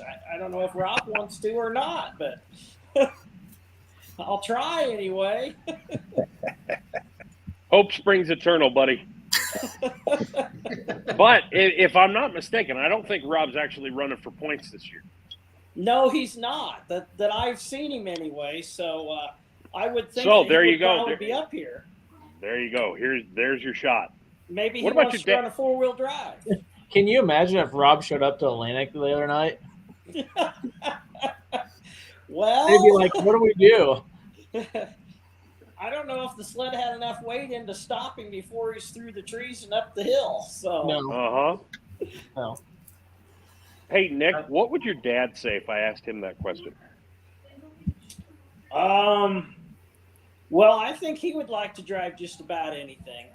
Anytime you get to drive somebody else's hot rod, it's a cool feeling, to be able to do it. They did a deal in Des Moines that was called Cackle Fest, and this Mark Hunter had a truck called Old Yeller that he used to pull NTPA with a long time ago, and they've gotten into nostalgic drag racing now. And so they were at the Iowa State Fair doing this cackle fest, and the guy's like, "You got to come up here." And they put him the little head sock on, and they fired it up on alcohol, and then turned it over. No way. That would be awesome. When was this? It's been a couple years ago. And where the hell was I? I don't know, but I'm telling you what, I've never seen a car shake so bad when they did it. I mean, my dad's, when he was looking for something to do, he really wanted to drag race. But there wasn't much for drag racing around, so why not get into pulling? And now he's been stuck there for 30-some years. 35, I think. Well, fair enough. I talked to him after he drove your truck on Saturday night, and yeah, he enjoyed it, but he had to tell me about how the throttle and the clutch are a little bit different than his. Well, his drives, the throttle reacts slower on his truck. It's more of a progressive deal, and his clutch is set up to be an actual pedal clutch. And I hadn't drove Red Hot in 15 years, and he let me drive it the second day in Rockwell. And I drove like grandma was behind the wheel. I mean, I was so darn late that it wasn't even funny. So he ran it the other day, and I said, it's okay to be fast with it. And he was, and I watched the video, and it's like, man, he might have still been just a bit slow, but he was way faster than I was the day before. So, yeah. It's easier when you're, and sometimes when you're young and you're new to it and you don't know what you're doing, us as that we've done it for a while, we make second decisions, and we should have went with the first one. And if you tell somebody that gets behind the wheel, drive it this way, that's the exact way they drive it. Yep. They don't overthink it. Yeah. I mean, we question ourselves, and then we get bad runs occasionally, but we take with what we get. And man, when we get back to the hauler, it's just like, man, I can't wait to do that again. That was a blast. I told you if you ever needed a fill-in, I'd be happy to help. Well, you're always busy taking pictures. I can pause. Drinking my beer. Most of you don't know, but Nick married my cousin, so like it's like family to me. So, I mean, he talked about family and friends. I mean, I could jump in; it wouldn't be bad. Yeah, it'd be all right. And then Ryan, he shows up and he borrows my trailer too. I told them they both could use the bathroom in the air condition if they'd like. And I appreciate that. I love it. You more than likely saved me from going to the hospital with heat stroke at the Iowa State Fair. You know what? I don't know if you knew that, but I don't care who it is. I don't care if you're a fan in the crowd and you need a place to get cooled off. Hey, the trailer door is always open. You need a water, the trailer door is always open. Get in there, get some water. I don't care. I don't want to see anybody get sick or hurt at an event. Yep. Good deal. Well, hey, Nick, thanks for coming on the show tonight. I know you kind of came on last second, but Ryan told me to call you Sunday morning, but we got back to his house about 2 a.m. Well, 1 a.m. Then we had to drink some Jared juice, and I had to get up and get going. But Ryan made me I got some hash browns and bacon out of Kara in the deal, so it worked out pretty good. Excuse me? We'll see you this Thursday in Rockwell, Iowa. Good luck this weekend, buddy. All right. Thanks, Jason. I appreciate it. And thank you, guys. We'll see you in Rockwell. All right. Have a good night, buddy. Thanks, man. Travie. Listen to this loser glossing over the fact I cooked. He did on the flat top out on the grill, so it was pretty good. Right. Pretty good. All right, Travis. Grand National points. You got 14 on Payne right now. He swept Hutch. Well, Jerry did. I just want to throw that out there. I got to be nice to both of you because I'm sucking up. Toma. Then who got you? Who got you in Dodge City? Them Texas boys. Okay, Blake Graves. And then Chapel Hill, Blake Graves. No, Lock and Load won one night, right? Or did Payne win one night? Yeah, then Texas. I got third at Dodge City, and then the Texas boys got another point on. Okay. So then Blake Graves were not in full recovery then, it looks like. No, so Chapel Hill, they blew up the first night. Okay. So you want to talk about NTPA agreed. We had a little meeting with a few people of NTPA, and we're trying something here that if you break on the first night, you get last place points. The second, no more of this bump in, polish your crankshaft, spin, pull up, drag it up, waste the fans' time. So if you look there, that's why Lock and Load and Red Horse kind of did some splitting on points. And then if you notice at Fort Recovery, Lock and Load and Mike Beck did some splitting of some points. So we've been, as a class, we've been pushing for that rule the last 2-3 years and weren't getting our way, and we weren't stopping down. And I think this is a prime year that we were saying, all right, so let's run it through the end of the year, diesel super only. So we're kind of on our own little island out here with this little rule. And then we're going to visit with it at the Enderley and say, what did it make a difference, and what was the pros and what was the cons? Travis, it's phenomenal because you don't go to a 2-day hook. You don't show up on Friday night and plan to leave Saturday, obviously. And the fact that you know that, okay, I broke Friday night, but I could get it fixed for next weekend, or you know what, shit, I lost 30 points. I'm screwed. I'm just gonna coast the rest of the way, or I'll get ready when I can. Right. That's pretty slick. I like that a lot, bud. And you gotta drop the hook. You've got to make an attempt. You can't show up at a 2-day hook and then walk up out. The tractor's broke. When I got here, it won't start. Oh, okay. Sorry about that. Your bad luck. You do not get your split. Then you just get your 15 points for tech, and that's it. So we're trying to. There's people out there say, "Oh, people are going to abuse this rule and it's going to be ugly." I'm like, all right, there is going to be pros. There's going to be cons. Let's try to work our way through that. So. I'm kind of excited on that. I'm happy to see that. One more day on the road is huge for us. Yep. And then the whole, man, I remember that year, Lock and Loads. We were under there with emery cloth on a crankshaft trying to get that thing to work. And yeah, Doug, I appreciate your comment. Kind of my next thing I want to do is get to where you maybe have a mulligan. You can throw out your worst event. There's a lot of ways of doing it, but I mentioned it earlier. 3 years ago when I was trying new turbochargers, 1.2 seconds into my season, I was out of the points race. Tacoma, Wisconsin, first hook, blew them up right on the line. We're done. We don't have turbos to put back on. Couldn't put the motor back together that night. We got 15 points. We were 15 points out of the chase first day. And so what did I didn't fix for Rockwell. There's no advantage. We're done. We're out of the points. So I think this is an effort. I don't know that it's perfect, and if there's a puller out there that says, hey, this isn't perfect, come tell me the negatives. I'm all ears, because I want it. I mentioned this earlier. I want 8 tractors out there to compete with. I don't want 2. So me and Rooster, he never gives up. Me and him fought last year tooth and nail, and I think if you go back to Sandwich, Illinois, first class or first run, and we both what we do. I think I went 87 foot on my second attempt. He went 85 foot on his second attempt. I remember that. All our fellow pullers are calling and texting, what is going on out there? We're both, I don't know, but we've been having a really good year, and knock on wood.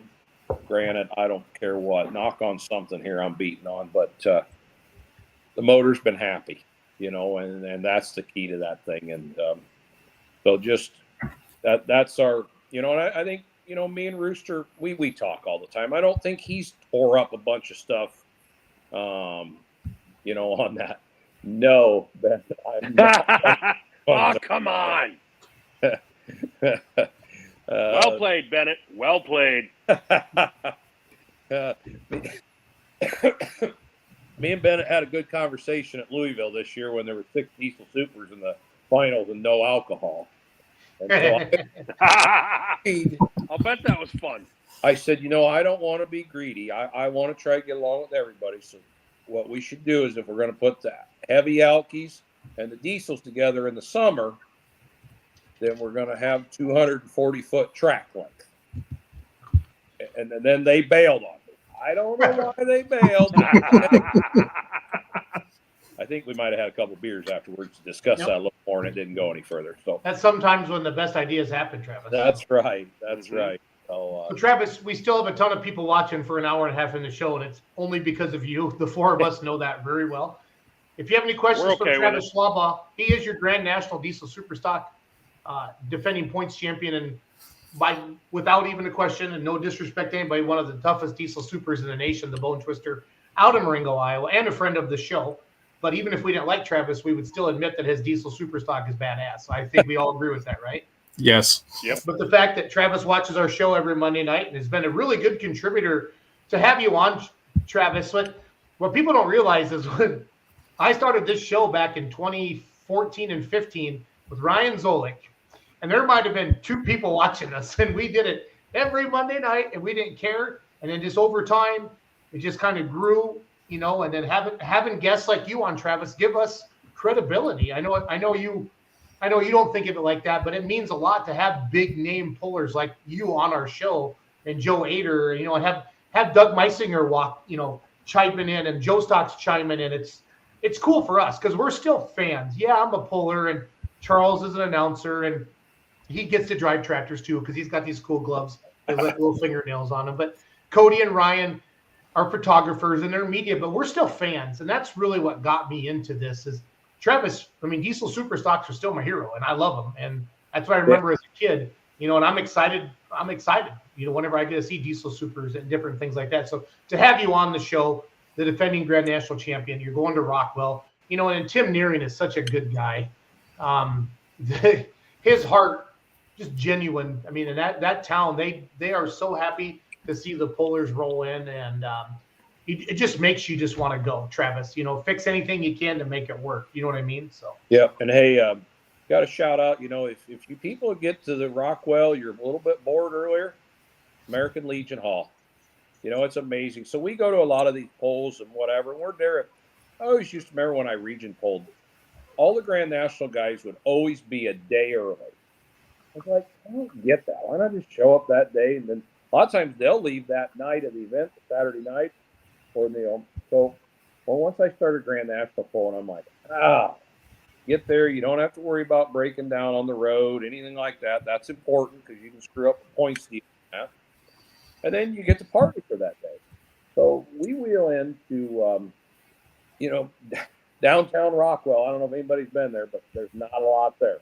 But the one thing they have, the American Legion, they got a great golf course, and both of them got good bars. That's kind of what our attracting point was. But if you go to the American Legion and you order pizza, they got frozen pizza, and it's awesome.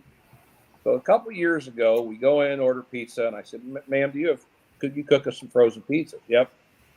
Go over to the freezer and just pick out what you want, bring them over here. So I go over, flip this chest freezer open. It's 2 or 3 in the afternoon, I just reached in and grabbed 4 pizzas. Evidently, breakfast pizza with jalapenos is not the fan favorite. So I give them to this gal, and she looks at them. Okay, want them all? Yeah, cook them all. We'll eat them all. Okay. So she comes wheeling these 4 breakfast pizzas with jalapenos over to the table. And my wife looks at me, just short of called me an idiot. And I'm like, well, that's the only kind they had. I didn't know they had options. And the gal behind the bar is just shaking her head like, yes, we have other options if you want. So they have more than just breakfast pizza with jalapenos. But I recommend them. We ate them all, and they were really good.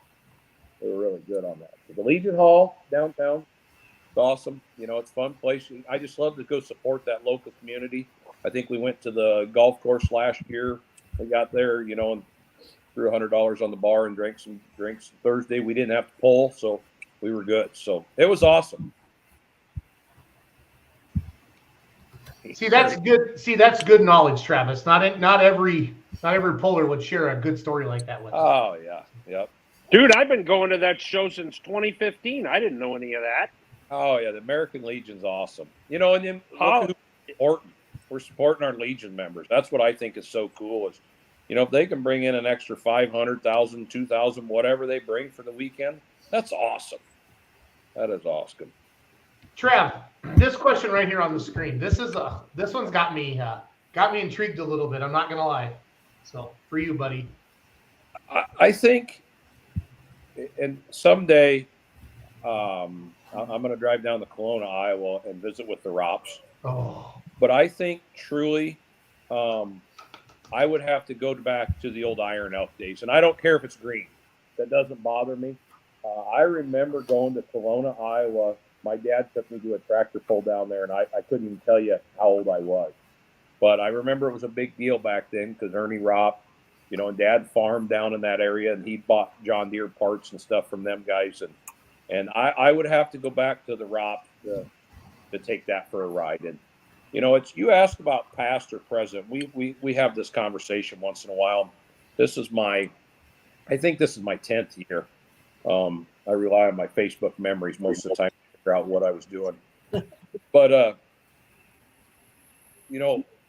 I look at where I'm just guessing on numbers, but I want to say when we come out 10 years ago, we were 3,200 horse, 3,000 to 3,200 horse, and we really thought we had something, And we're pushing 5,000 horse now, and it's just like, man, we have just came so far. And I mean, back in the day, I don't know if Rops would have been in the 2,500 range, and had everything in the world, So, but someday I keep thinking that every once in a while I'm going to have to call the Rops up, and I don't know him real well. I got Warren's cell phone number. I'm not going to put it on the screen like I did Matt Goodwin. Well, I'll know where to get it, and there's some history behind that, some tractor there that I would like to visit with him on that someday and just see if there's anything right there or wrong, So, but and back then, in Esden, kudos to what Esden's done over the years, and it's now that I'm involved with it. Phone booth. I can look at the work that Esden and the lock and loads, the Blade Graves, them old boys went through back in the day. I mean, I don't want to say it's easy. You can call Hypermax, you can call Campbell's, you can call anywhere now and buy parts. Weimer, it doesn't matter. You can get parts anywhere. Not so much this year, but them guys were out on their own island. And, let's try this, and putting that stuff together. So that kind of gives me a little respect for the old boys back then. I don't know if they tore them up as bad as we do now. I guess I don't know. That's always a hard comparison to do. They were dragging crankshafts out of the junkyard, or we're going and buying new $15,000 crankshafts. So just one of them pros and cons. But someday I will make it down to see Warren Ropp. Travis, what's the coolest thing a fan has ever brought to you in the pits? Like walked up to their sayer and said, "Travis, this is for you." I suppose I had one guy come up and had a tattoo on his arm of my tractor. Yeah, and I got one other good one that it was cool. I was honored to do it. We were at the Enderley, and a family come up and said their dad had passed away, and they always wanted to give him a ride down the track. And at this point, I'm not sure what we're doing here. Yep. And they had his ashes, and they said that was his wish to get a ride on a diesel super going down the pulling track. So I'm like, well, I can't say no. And actually, I just run into that fan this weekend again in Fort Recovery, walked over to that family, and the son walked over and thanked me again for doing that. And I was honored to do it once I kind of got my head all wrapped around it. It caught me off guard a little bit there, but there's been a few other pullers that said they've done similar things like that. But we got him strapped underneath the battery box. I said, he'll be flying high. We're going to have the front end in the air. Where'd you do that at, Travis? I think that was out the Enderley. We did it at the Enderley one year, and so yeah, it was fun.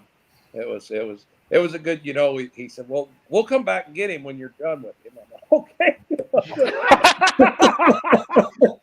So yes, but, please. me, yes, please. I got to crack a joke every once in a while. Yeah, we'll get down to serious business, but let's keep life fun and interesting. Travis, is the diesel superstock class going to continue? I need to know for my own heart. Yep. Okay. Yep. And of course I'm saying this because I don't know what I'll do if it doesn't. I feel just from talking to people, the diesel supers are one of the top asked for classes when promoters are putting events together. Yep. Are we struggling this year? Yes, we are. Everybody is, Travis. Let's be real. Ago, yeah. Last year I thought we made a pretty good rebound. So we made a little bit there. We gained. We're all right. Jason, you hit it. Everybody's struggling a little bit, and they are. Just keep happening and keep going. Do I think there'll be a day when there's 15 to 20 diesel supers pulling in Grand National? No, I don't. No, I don't want that, Travis. As a fan, I want, like I said earlier, 6 to 10 of the best. When I go watch NTPA Grand National Diesel Supers, and to me, that's one of the few classes that the NTPA owns, right? Like if you want to see diesel supers and Doug Meisinger, I love Doug Meisinger, but the Outlaws only have a couple. They're just mean-ass ones. I'm not picking on anybody. I just have a 4-1. I don't have the stones to build a diesel super. But just as a pure fan, and nobody can argue with me, the best, and I want to see Doug come out with you, Travis. I want to see Goodwin get running. But hands down, top to bottom, the best diesel supers in the nation are with the Grand National Diesel Supers, or in the NTPA. And you can fix that problem, Jason, just because you ordered a chassis for a Pro Stock. There's not really that much difference to it. Yeah, no, it's just food for thought for you. Yeah, I love you, Travis, but it's scary. I don't know what's worse. I don't know. I want a big one, and I'm going to build a big one. I'm scared. I'm scared of a diesel super, and maybe I shouldn't be, but I'm scared to death of them. Just watching you guys fight them for years, but maybe I don't know. We'll see. Like I said, and knock on wood, I'm just having some good success, and we found some happy parts, and I don't have any better parts than anybody else. I can tell you that right now. And everybody in motorsports, I don't care if it's NHRA drag racing, when you find a happy motor, you just want to keep it going. You just there has been a lot of discussion at the Ambush Power Association, Ambush Polling in the last 2 weeks. We wanted to come to Rockwell with a brand new motor. We really did. That was the goal at the beginning of the year, whatever. And this thing is happy. So Friday night, when she blows the oil pan off because Jerry's running her too hard, we'll know that maybe we should have done that, but I don't know. It's just a happy motor. It's just happy. So we're going to try to longevity it. This 5 weeks in a row, I wanted to tell Tim that in a jokingly way. Damn it, he's making me work for this. Usually we would have this weekend off. Okay. So we don't. So we went to Chapel Hill, Port Recovery. We'll go to Rockwell. We'll go to Napoleon, and we'll go to Bowling Green. And we only got one hook in Napoleon, but it's still 5 weekends in a row. And don't you ask Greg Randall when you see him? He's got hearing problems from hearing me on that. But I like to let everybody know where we feel we're at. What can I do to make this class better? I want more competitors in it. I really do. So we'll make that happen, and we can get it. We got them, them other guys that are running some region stuff. They'll step up there, and run with us when they can. And I respect that. It takes a lot to run all over the United States of America. I'm fortunate. I got some great employees. I got a wife that loves it, and it just works for us. But I don't know what else I'd do. I can't go to the bar every night. I'd be bored or divorced, one or the other. So, it is a challenge, though. Let me tell you. No, that's the one thing. And I've been talking to some of the outlaw pullers about talking with the Outlaws and with, the NTPA, and, maybe the outlaw guys don't get booked on these single night hooks in the middle of the week. They only get booked on the big shows. And if they, if that would allow us to come together with the diesel supers, and you go to a Chapel Hill knowing that you're going to a Wisner and a state fair, something like this, Travis, it's a good thought to put it in the people's heads. If you don't have them conversations, not to say that every conversation is going to work out, right? don't have that conversation once in a while, it'll never work out. Right. Yep. Because if you could, and if everybody was running, Travis, and I know that's a big what if you could, there are 12 to 15 badass diesel supers in the nation. One. That could tie into the Bone Twister. Right now I have you and my singer. If I could do power rankings, I'd have you guys 1-1 right now. Only just, and I've only seen Doug run against you once, your tractor, but I've seen it all summer long, and I know how a good diesel super sounds, and I know where those front tires come off the ground. It would be fun to see that battle, that battle of the best week in and week out. But you're right. Doug lives in Goodland, Kansas. That's like freaking Arizona or Colorado. Yep. Yep. And this year I'm running Outlaw Points, and I live in Wisconsin, and I'm always careful because everybody's like, "Oh wow, you live in Wisconsin, and you've only pulled in Wisconsin a couple of times." Never say that around a Texan, because for what it takes in Texas, that's like where Doug and my Doug, we're at the pull. Shit, there's like Meddings and Nelsons and those guys and Blake Graves aren't even out of Texas yet, you guys. Yeah. I mean, the commitment, hats off to the Texans, because they're legit. And we need all organizations. I don't care whether it's NTPA, Outlaw, PPL. We need them all. Yep. And tell Doug, you're not the only one keeping an eye on him. I still keep an eye on them runs on Facebook. Oh yeah. I notice that his front end's in the air, and you don't get your front end in the air if you don't have your stuff A game on. And kudos to that. Travis, I always kind of stand by the starting line. I watch your guys' feet, and I watch the left foot and the brakes, and I watch how they load. And Doug rolled that thing out about 40 feet in Pawnee City, and all of a sudden it just went and gone. It was just, and I've watched you do that so many times, Travis. And I'm like, oh, that thing's not going to go. It's not going to go. And you guys proved me wrong. And oh my God, down at the Pullers Championship, Travis, we were all watching you. Jerry was driving. You were down there. You got to go higher. He'll tell you when it'll eject you when it's done with you. So. But and I, what, like I said, kudos to them guys. And there's some good running Outlaw. They'll run right with us. There's no doubt in my mind. And and we will. There will be times that we'll make this happen, and and just kind of make everything mend together. It'll come together. I'm hoping, it's nice to see Bella Fances come running with you, or I don't know if I'm saying that right. The chain reaction tractors, those things sound mean, and different things like that. So, and they're good guys, good running tractors. John came over the other night, and same thing. Come over and just congratulated me. I actually wasn't there. He talked to Allison. He's like, just tell Travis congratulations. That's what's cool about pulling, and it's I'll beat my chest. That's what's super cool about diesel supers. Like I said, we go back, check our filters, figure out who needs parts so that we can all start trading parts like playing cards back there to figure out what we need to do to get them back on the track. Do you got parts at home? Do you got this? Do you need this? What do we need to do to get you going? And that's what it takes to keep our class together. Yeah. No, that's awesome. Well, Travis, thank you for your time. I mean, we're almost 2 hours into this, but again, we love you. You're a contributor to our show. Hey, Allison, how are you, babe? How you doing? Good. How are you? Hey, Mama. Perfect. Are you ready for the Three Musketeers to get their little Rockwell chant on this weekend, or? The 3 Blind Mice, you mean? Oh, that's right. Yeah, I talked to Lisa up at River Falls. I'm like, what's Travis call you guys again? And she told me the Three Musketeers or 3 Blind Mice or whatever. So. We're always ready. Yeah. You guys have a good night.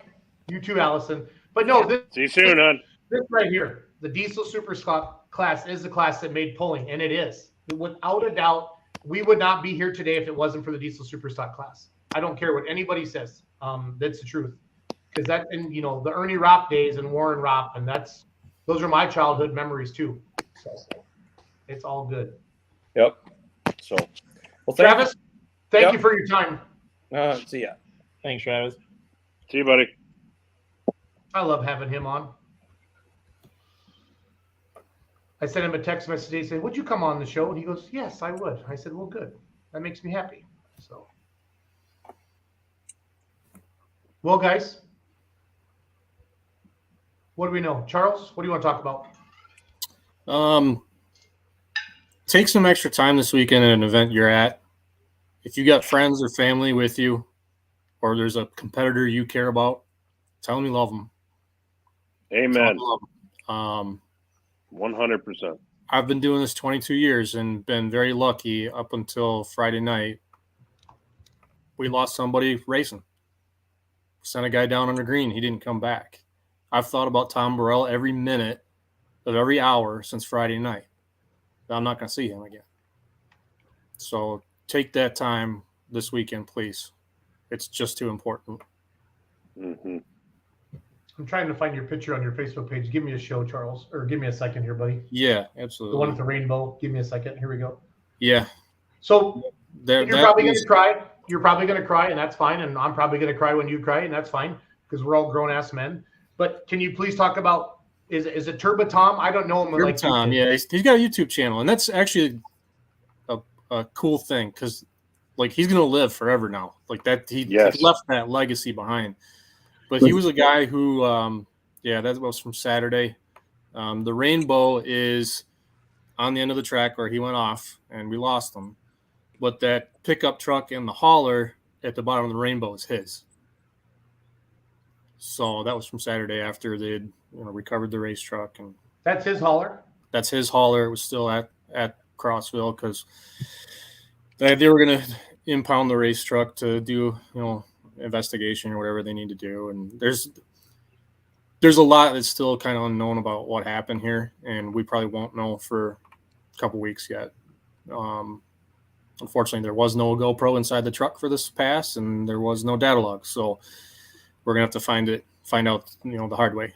But anyway, yeah, he's a guy who worked a day job at a hydroelectric dam. He built his race truck in a 2-car garage with his own 2 hands, and he took on the baddest guys in the world, and he was right there with them and humble and happy to be doing any of it. Hello guys, welcome back to the channel. Welcome back to the garage. Every show he opens that way. Put up a video, but we've been busy over here at the house. This was 12 days ago, Charles, and I'm not trying to make you cry, but it is what it is. I've definitely cried a bit, and I'm not done. But and had like a lot of trees removed and pile that up. The real deal. He was legit. Out here that done. Also, then we're going to move up here and this is all him. I mean, he had help from units on the trans and Freedom Racing engines for the engine, but the rest of this truck, that's all his work in this garage. He built this thing. 2,000 horsepower. And he was the only one that Bruce told me at UCC this year that ran the same truck on all 3 things. He was one of 6. Racing, drag racing, pulling. Yeah, 6 the guys that did it. He was one of them. You won't ever see the drag strip, but it just won't be. I don't. Sucks. It's not fair. He would end all of his videos by saying, "Get out in your garage, get the wrench on your truck." That's what he wanted. He wanted people to do what he was doing. Just the more the merrier. And he wasn't afraid to make a mistake. If he did, he'd own it. He'd show you what he screwed up and why it didn't work, and we'd all learn from it. Racing, any form of racing, needs more Toms. Charles, how old was he, and where was he from? Corryville, Pennsylvania. I think he was in the mid-30s. I don't remember exactly. 34, 38, something like that. And he grew up actually being a huge sled pull fan because he lived like only a couple minutes from the Buck. Oh, okay. The Buck is in Corryville also. And I found a video on his, I don't know if it's still on his YouTube channel from years ago, before he had really started doing this too much or had the truck kind of finished, where he was walking around Langford, and you can hear me and Drew in the background. No kidding. Yeah. Is that right? That I didn't know that. Yep. So that's I didn't meet him until a couple years ago when he came out and started racing with us in the Outlaw Diesel Super Series, but nobody didn't like him. I had a buddy of mine that actually knows him quite well, and his dad, and I actually stopped out there and talked to his dad here the other day. So, yeah, he and his dad were close. His dad was at UCC with him this year, and it sucked.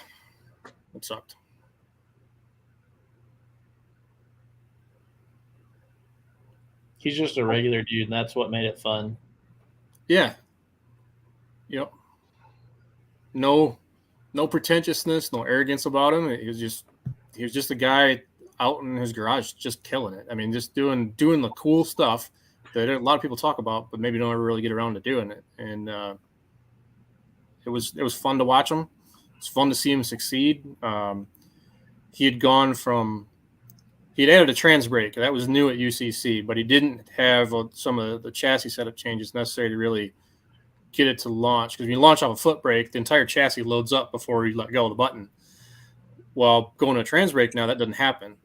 The truck is just sitting there completely static. Let go of the button, and all of a sudden, wham! And he'd been given some ideas on how to change that around. And his last pass was one of the best 60 foots he'd ever had.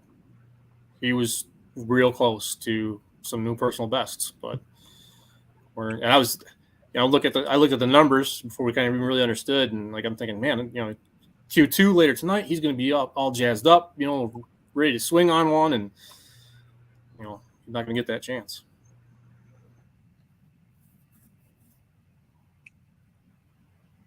So yeah, take the time for your family and your friends this weekend. Just to take a minute. For sure. When do we get to see you, Charles? Thursday? When we get to roll into Rockwell? I'll be there Thursday morning. Okay. Sounds good. That'll be good for you, sir. Very, very good for you. Yep, indeed. To see your Poland family. So, and you get to see me. And that's I'm pretty proud of that. I get to see you Thursday, Charles. I'm not gonna bonus. Lie. So for sure. Cody, what's going on for you this week, Stud?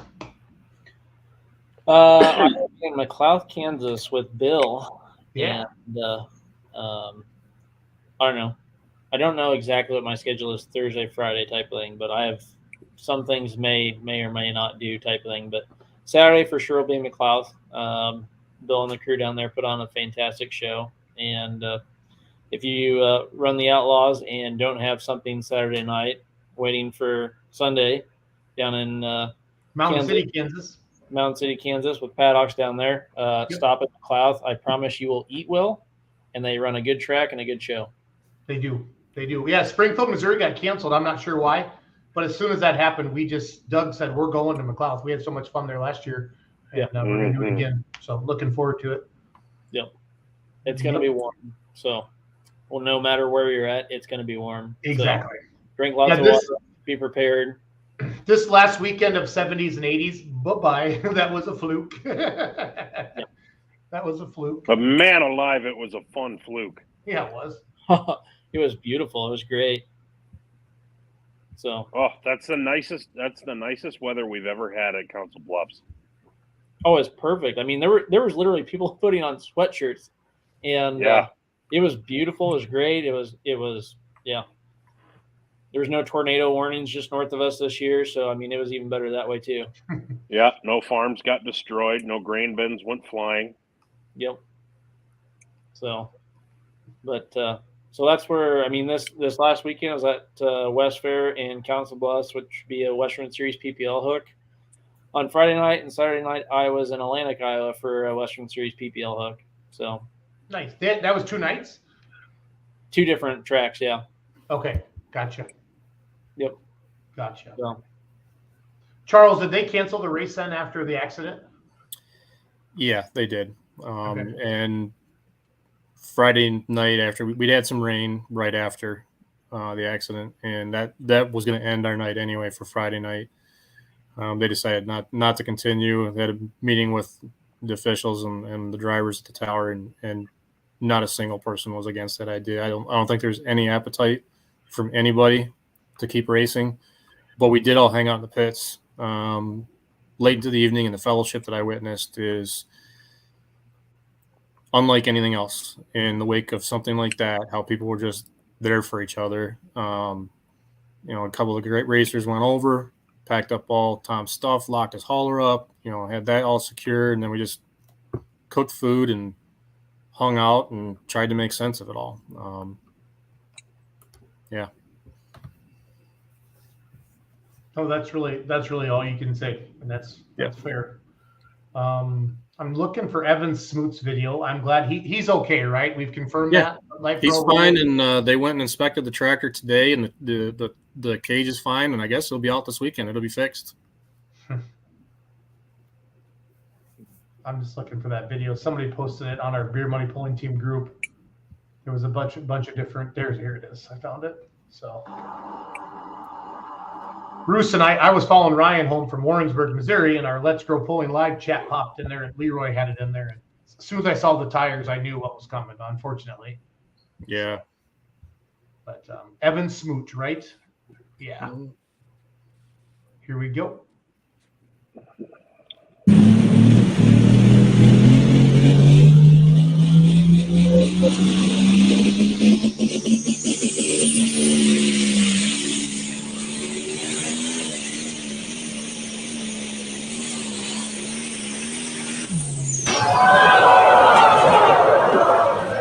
Ladies and gentlemen, everything's okay. Okay, so Charles, does this ever happen when you're announcing? Yeah, I've had a rollover or two. Yeah. Okay, But this announcer nailed it. Listen to this. Yeah. How he handles this. No, I don't know who this is. I don't know who announced at the fort. Charles, do you know? I'm pretty sure this is Alan Washburn. Okay. I think you're right. We are people that are going to be there as quickly as they possibly can. There's a roll cage on those vehicles for a reason. We need a forklift rolling in that area, please. We need to make sure that we have that taken care of. We have all of our officials that need to be there, and we will take care of the issue. Forklift out to make sure we can turn that right side up. Forklift is coming. Who's the gentleman in the yellow shirt? Do anybody know? I wasn't paying attention actually to that part of it. It's got to be maybe it's Evan's dad. I don't. You think if it's Evan's, I don't know. But he was showing a lot of frustration, so I don't know who that was. Yeah, I'm not sure. We've got a lot of people out there on the track that do not need to be there. If you have no reason, you do not need to be on the track. Please back up at least to the wall. If you want to stay on the wall, that's fine. But we need to make sure that you are away from the vehicle on the track. Back up to the wall, if not over the wall, please. Let the officials that are out there do what they are assigned to do and make sure that we can take care of the situation as it escalates a little further. We have fire department making their way down on the track side, but once again, if you have no reason to be on the track, you need to be off of the track, at least over the wall side, making certain that we have the freedom to do what we need to do out there on the track. So well done, Mr. Washburn. I mean, I know you're a legendary announcer, but that I didn't see that video until about 2 hours before our show, guys. I mean, kind of yesterday was not crazy busy driving. Got to Ryan's at 1. We had some Jared juice, and then I got right up and went to that Thresher show in Mount Pleasant or Central City, Iowa, and came home and mowed. And then it's been a busy summer, as we all know. I mean, we're all just go all the time. So it's all good, but just super glad he was okay.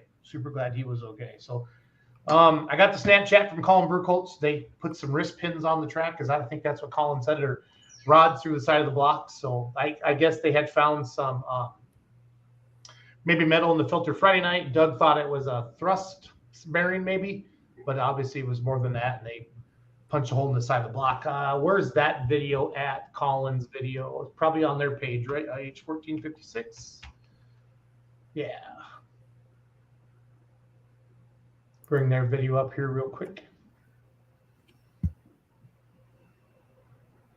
This just sucks because it can happen I always get so nervous because you just don't once you get, I didn't place as well as I did, but hey, my tractor's still running.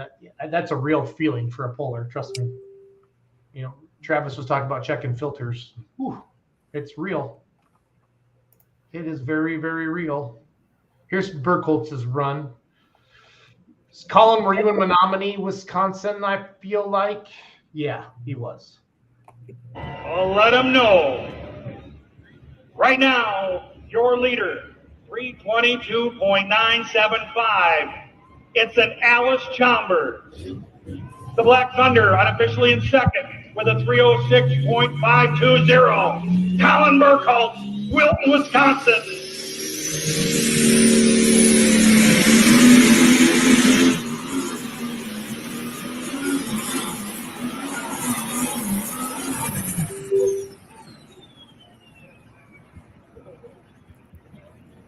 I'll find some pictures of that while we're chatting a little bit. If the engine hadn't let go, he was fixing to get real squirrely real soon. He was hooking and booking, as you like to say, Charles. Yeah. So, trying to find. I thought I saw some pictures up there. It doesn't matter, but. And then there was a John Deere that split in two. Simpsons tractor. Bruce, they came up to like one of our Motorsports Mayhems back in the day. Remember, it's the Simpsons from Illinois. Yeah, they run that naturally aspirated class. Yeah. It's a 4010. Yeah, it like competes in the Wamba class, right? I believe so. They do, but I think not ITPA, ISP. ISP is their class. Yep. Yeah. I posted some pictures up on the Power Pole Nationals page, trying to keep that page active all year round. But here's I didn't realize he'd gone to fuel injection too. So Charles, what happens here? All I can figure is something, and I don't know. Just all I've seen is this picture, and I saw it this morning for the first time. Okay. I don't know. Clutch maybe came apart and the frame broke. If I remember right, I mean, it had tie bars and everything. So, what needed to be there was there. And it did, the tractor does have ROPS. I don't think it's got a cage, but it's a bad deal. Scary deal, really.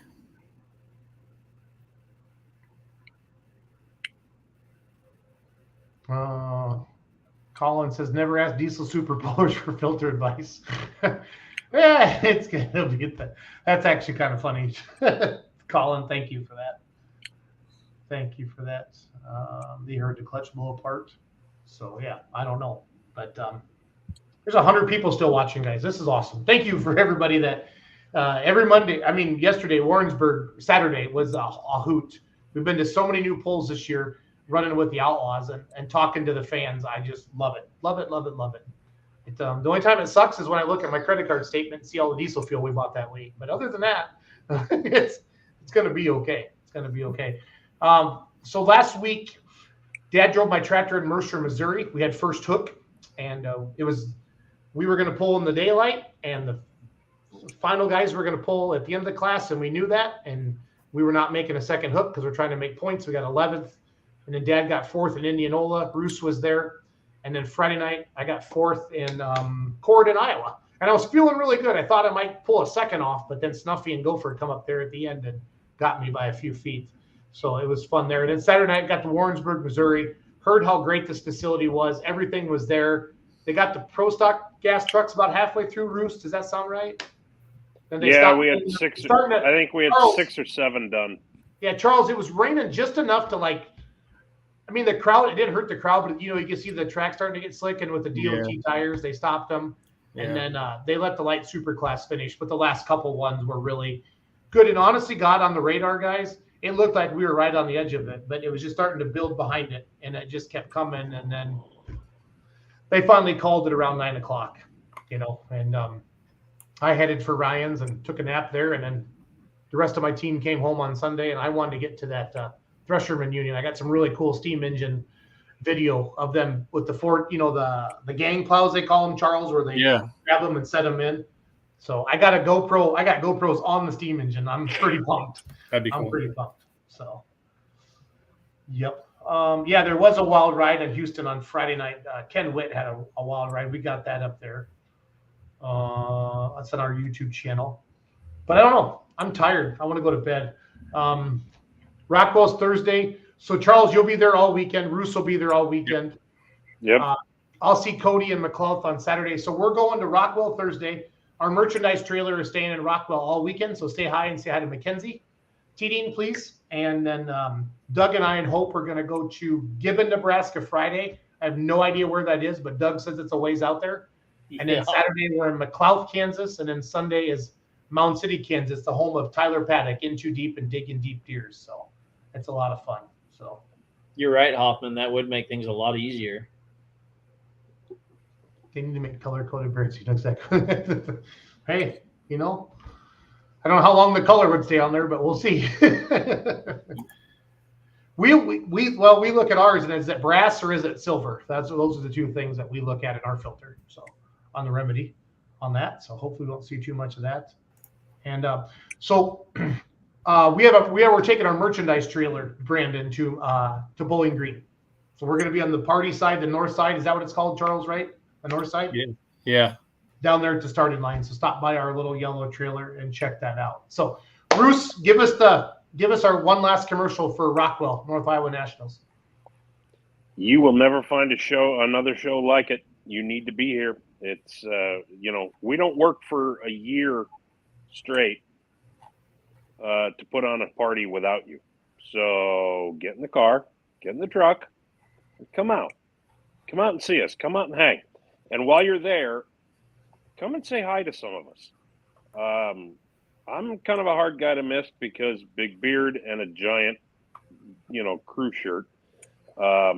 And the Rockwell guys all wear like Dayglow yellow shirts that say event staff on them.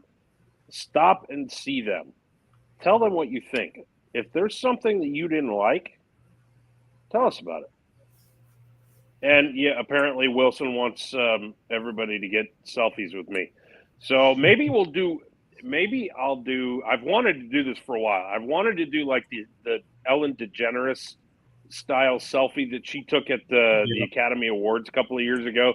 Had 30 people just kind of crowded in behind her. I want to do that this year. So we're going to do that. And maybe a mullet contest. I might talk Charles into announcing a mullet contest, especially if we have a break between classes. Right. How old was that kid that was in our trailer Saturday night after the poll with his mullet? That kid, 8 or 9 years old, and holy crap. Charles. That mullet, Bean's mullet was amazing. I thought you were going to say kid. I thought give that kid 6 years and he will put Roper on the ground. It was that legit. I thought you were going to say you're like Oprah and be like, you get a selfie and you get a selfie and you get a selfie. And that's all going to be my Facebook feed is Ryan selfie with some people. No. I wish I had known. I wish I'd known a little sooner we were going to do this because as a first place prize, I would have gone on eBay and tried to find like a vintage IROC T-Tops T-shirt or something. Right. Or a Molly Hatchet T-shirt. Molly Hatchet. Yes. Maybe one with pit stains or, an armpit ripped out of it. Yeah. The thrift store. There you go. I mean, thrift store. There we go. We'll go thrift shopping in Mason City. This has to be from Mr. Witt, I'm guessing. But thank you to the Beer Money crew and Clayton for the coverage this year. Yeah, so Clayton, Foggy Bottom Images, was in Houston for all 3 nights. We promoted Houston on our Facebook page as well for the Saturday night show, the NTPA show. And then Chandler Pickler went video for us Saturday night. So it was pretty cool. So I finally got my awkward selfie with Ryan Rusing at Warrensburg and got Doug there in the middle of Mackenzie. So that was a fun picture that night. I love you guys. I'm tired on Sundays nights when I get home, but I can't wait to see you guys again on the weekends. It's so fun. I mean, this is what it's all about. And it's August 1st already, It's like, I can't believe, I don't know where the summer went, but it's going crazy. So, hey, we should make a comment, and I'm going to make a comment. For anybody who happens to be a spectator and who isn't necessarily, in on the backside of all this, and I know a lot of you who are watching probably are. But let me be real clear about something. Promoters don't want to cancel shows. They don't. And there has been an awful lot of hate and a lot of asinine comments from people who are pretty much convinced that the people who run the Warrensburg show are nothing more than a bunch of crooks and thieves and just wanted to pocket money. And apparently they paid God off to just throw just enough rain so that they could kick everybody out and say, no, you can't have a refund and we're keeping your money and you can go pound sand. Really, people? Are you freaking serious? Bruce, Karen, get your head out of your you-know-what. Seriously.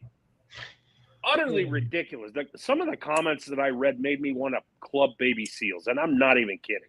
Yeah. Just utterly ridiculous, people. Come on. It takes a bit to get Will Mans agitated about stuff, and he posted a picture of the track at 11:30 that night. It looked like a mud bog. I mean, come on, you were never pulling on. Oh that yeah. piece. Oh yeah. There was a rain date. Todd Gilliland could have made passes on it. Yeah. With the Jeep. There was a rain date for Sunday at 1, but there was no way they could have got. And they got all of us together Saturday night, and we looked at the forecast, and it was going to rain all night, and everybody had been out for a week and a half already. The Texas guys needed to get home, and there was no chance that was going to happen. And that facility in Warrensburg, I mean, it's not Rockwell, but it's not no dump either, if you know what I'm saying. I mean, it's got the guts to be there, and it's a heck of a facility. And I was jacked to pull on that track. I was jacked. I mean, Doug and I were already like going through the notebook and picking our best setup. You know, we're on a good track. How we weighting it? Where's the tire pressure? We had that baby set to jet that night, and I was pumped. For it. So now that also being said, my rant aside, pullers, I understand you may want to support the promoters, and I hope you do want to support the promoters, but don't do what I just did, because we can do a whole lot more damage to the Fair Board and to Steve Shackelford's and the Shackelford family's reputation by spouting off and being a bunch of dicks, even though we're just emoting because we're frustrated. So maybe exercise a little restraint and, understand that, those folks are, the spectators, they paid money to get in. They really wanted to see a show. Steve had the best crowd he's probably had in years. Best crowd I've ever seen there. And they were pumped. And I think that's where the frustration comes from. Charles, there was so many people lined up that they actually started the show like 15 minutes late to let everybody get in. Yeah. I mean, because our trailer was right outside the front gate, and there was a line a couple hundred deep. Yep. On that, so it was good. These promoters don't just do it day of show. Like as we said multiple times, right? We've heard it from multiple people that it's year-long planning and stuff. Like they want the show to go off. They don't want to cancel it. Shackelford's dream. Shackelford's dream is to have a huge 2-day outlaw show there, and he will. From what I saw, there's no reason he shouldn't. And he'll get back to it. Yeah. This was a bump in the road. But just, if you happen to be there and you happen to be one of those people who were upset that there was no refund or anything like that, just know that the promoter didn't want to do this. They're caught in a rock and a hard spot, and there's absolutely no way that they can win. Because they're going to make lemonade out of lemons. Don't worry. Just give them a chance to sit down, do the math, have a meeting. We've been in touch with them. They're working on some stuff, but we can't announce anything yet because it's not official yet. So just take a chill. It's going to be cool. It's going to be cool. And just understand, nobody wanted to rob anybody blind, and we all wanted to, as the staff, as the people who were competing, and as media, we all wanted to give you guys a hell of a show too. And sometimes Mother Nature says, not on my watch. And there was one guy who said, I paid my $20 to get in, and the rain canceled the show. But if the rain means that I turn a profit on beans, I'll be back next year and hope for rain. They needed the rain. I thought that was perfect. I thought that was awesome. They needed rain bad. The farmers did down there. So yes. And to Chris's point there is, it's a safety aspect, for the pullers too. There's a lot of stuff that can go wrong when you get a wet track like that. It's not just let's put on a show and have a mud bog. No, there's a lot of stuff that can go wrong. So it's a safety aspect too. So trying to drive up metal ramps with muddy cut tires is a bad deal for everyone. I just talked to somebody on Saturday night that said we tipped our side-by-side over trying to load up, and it wasn't good. So and that's not even the tractor, anything like that. So, or even just Charles, remember a semi trying to load in the rain? Broke the ramps. Had to call in a wrecker to put it in the hauler. And the only way the ground was soft. That's why it collapsed. He had the mid plate in it, but it sank. And for those of you who don't know who we're talking about, the only way you're going to find out is if you come to Rockwell and ask us. We will tell you in person, but that's it. See you Thursday. Okay. Good night, guys. Thanks for watching, everybody. We appreciate each and every one of you that stay up with us every Monday night. Thank you. And as always, let's grow polling. Have a good night, everybody. See ya. See you guys. Take care, guys.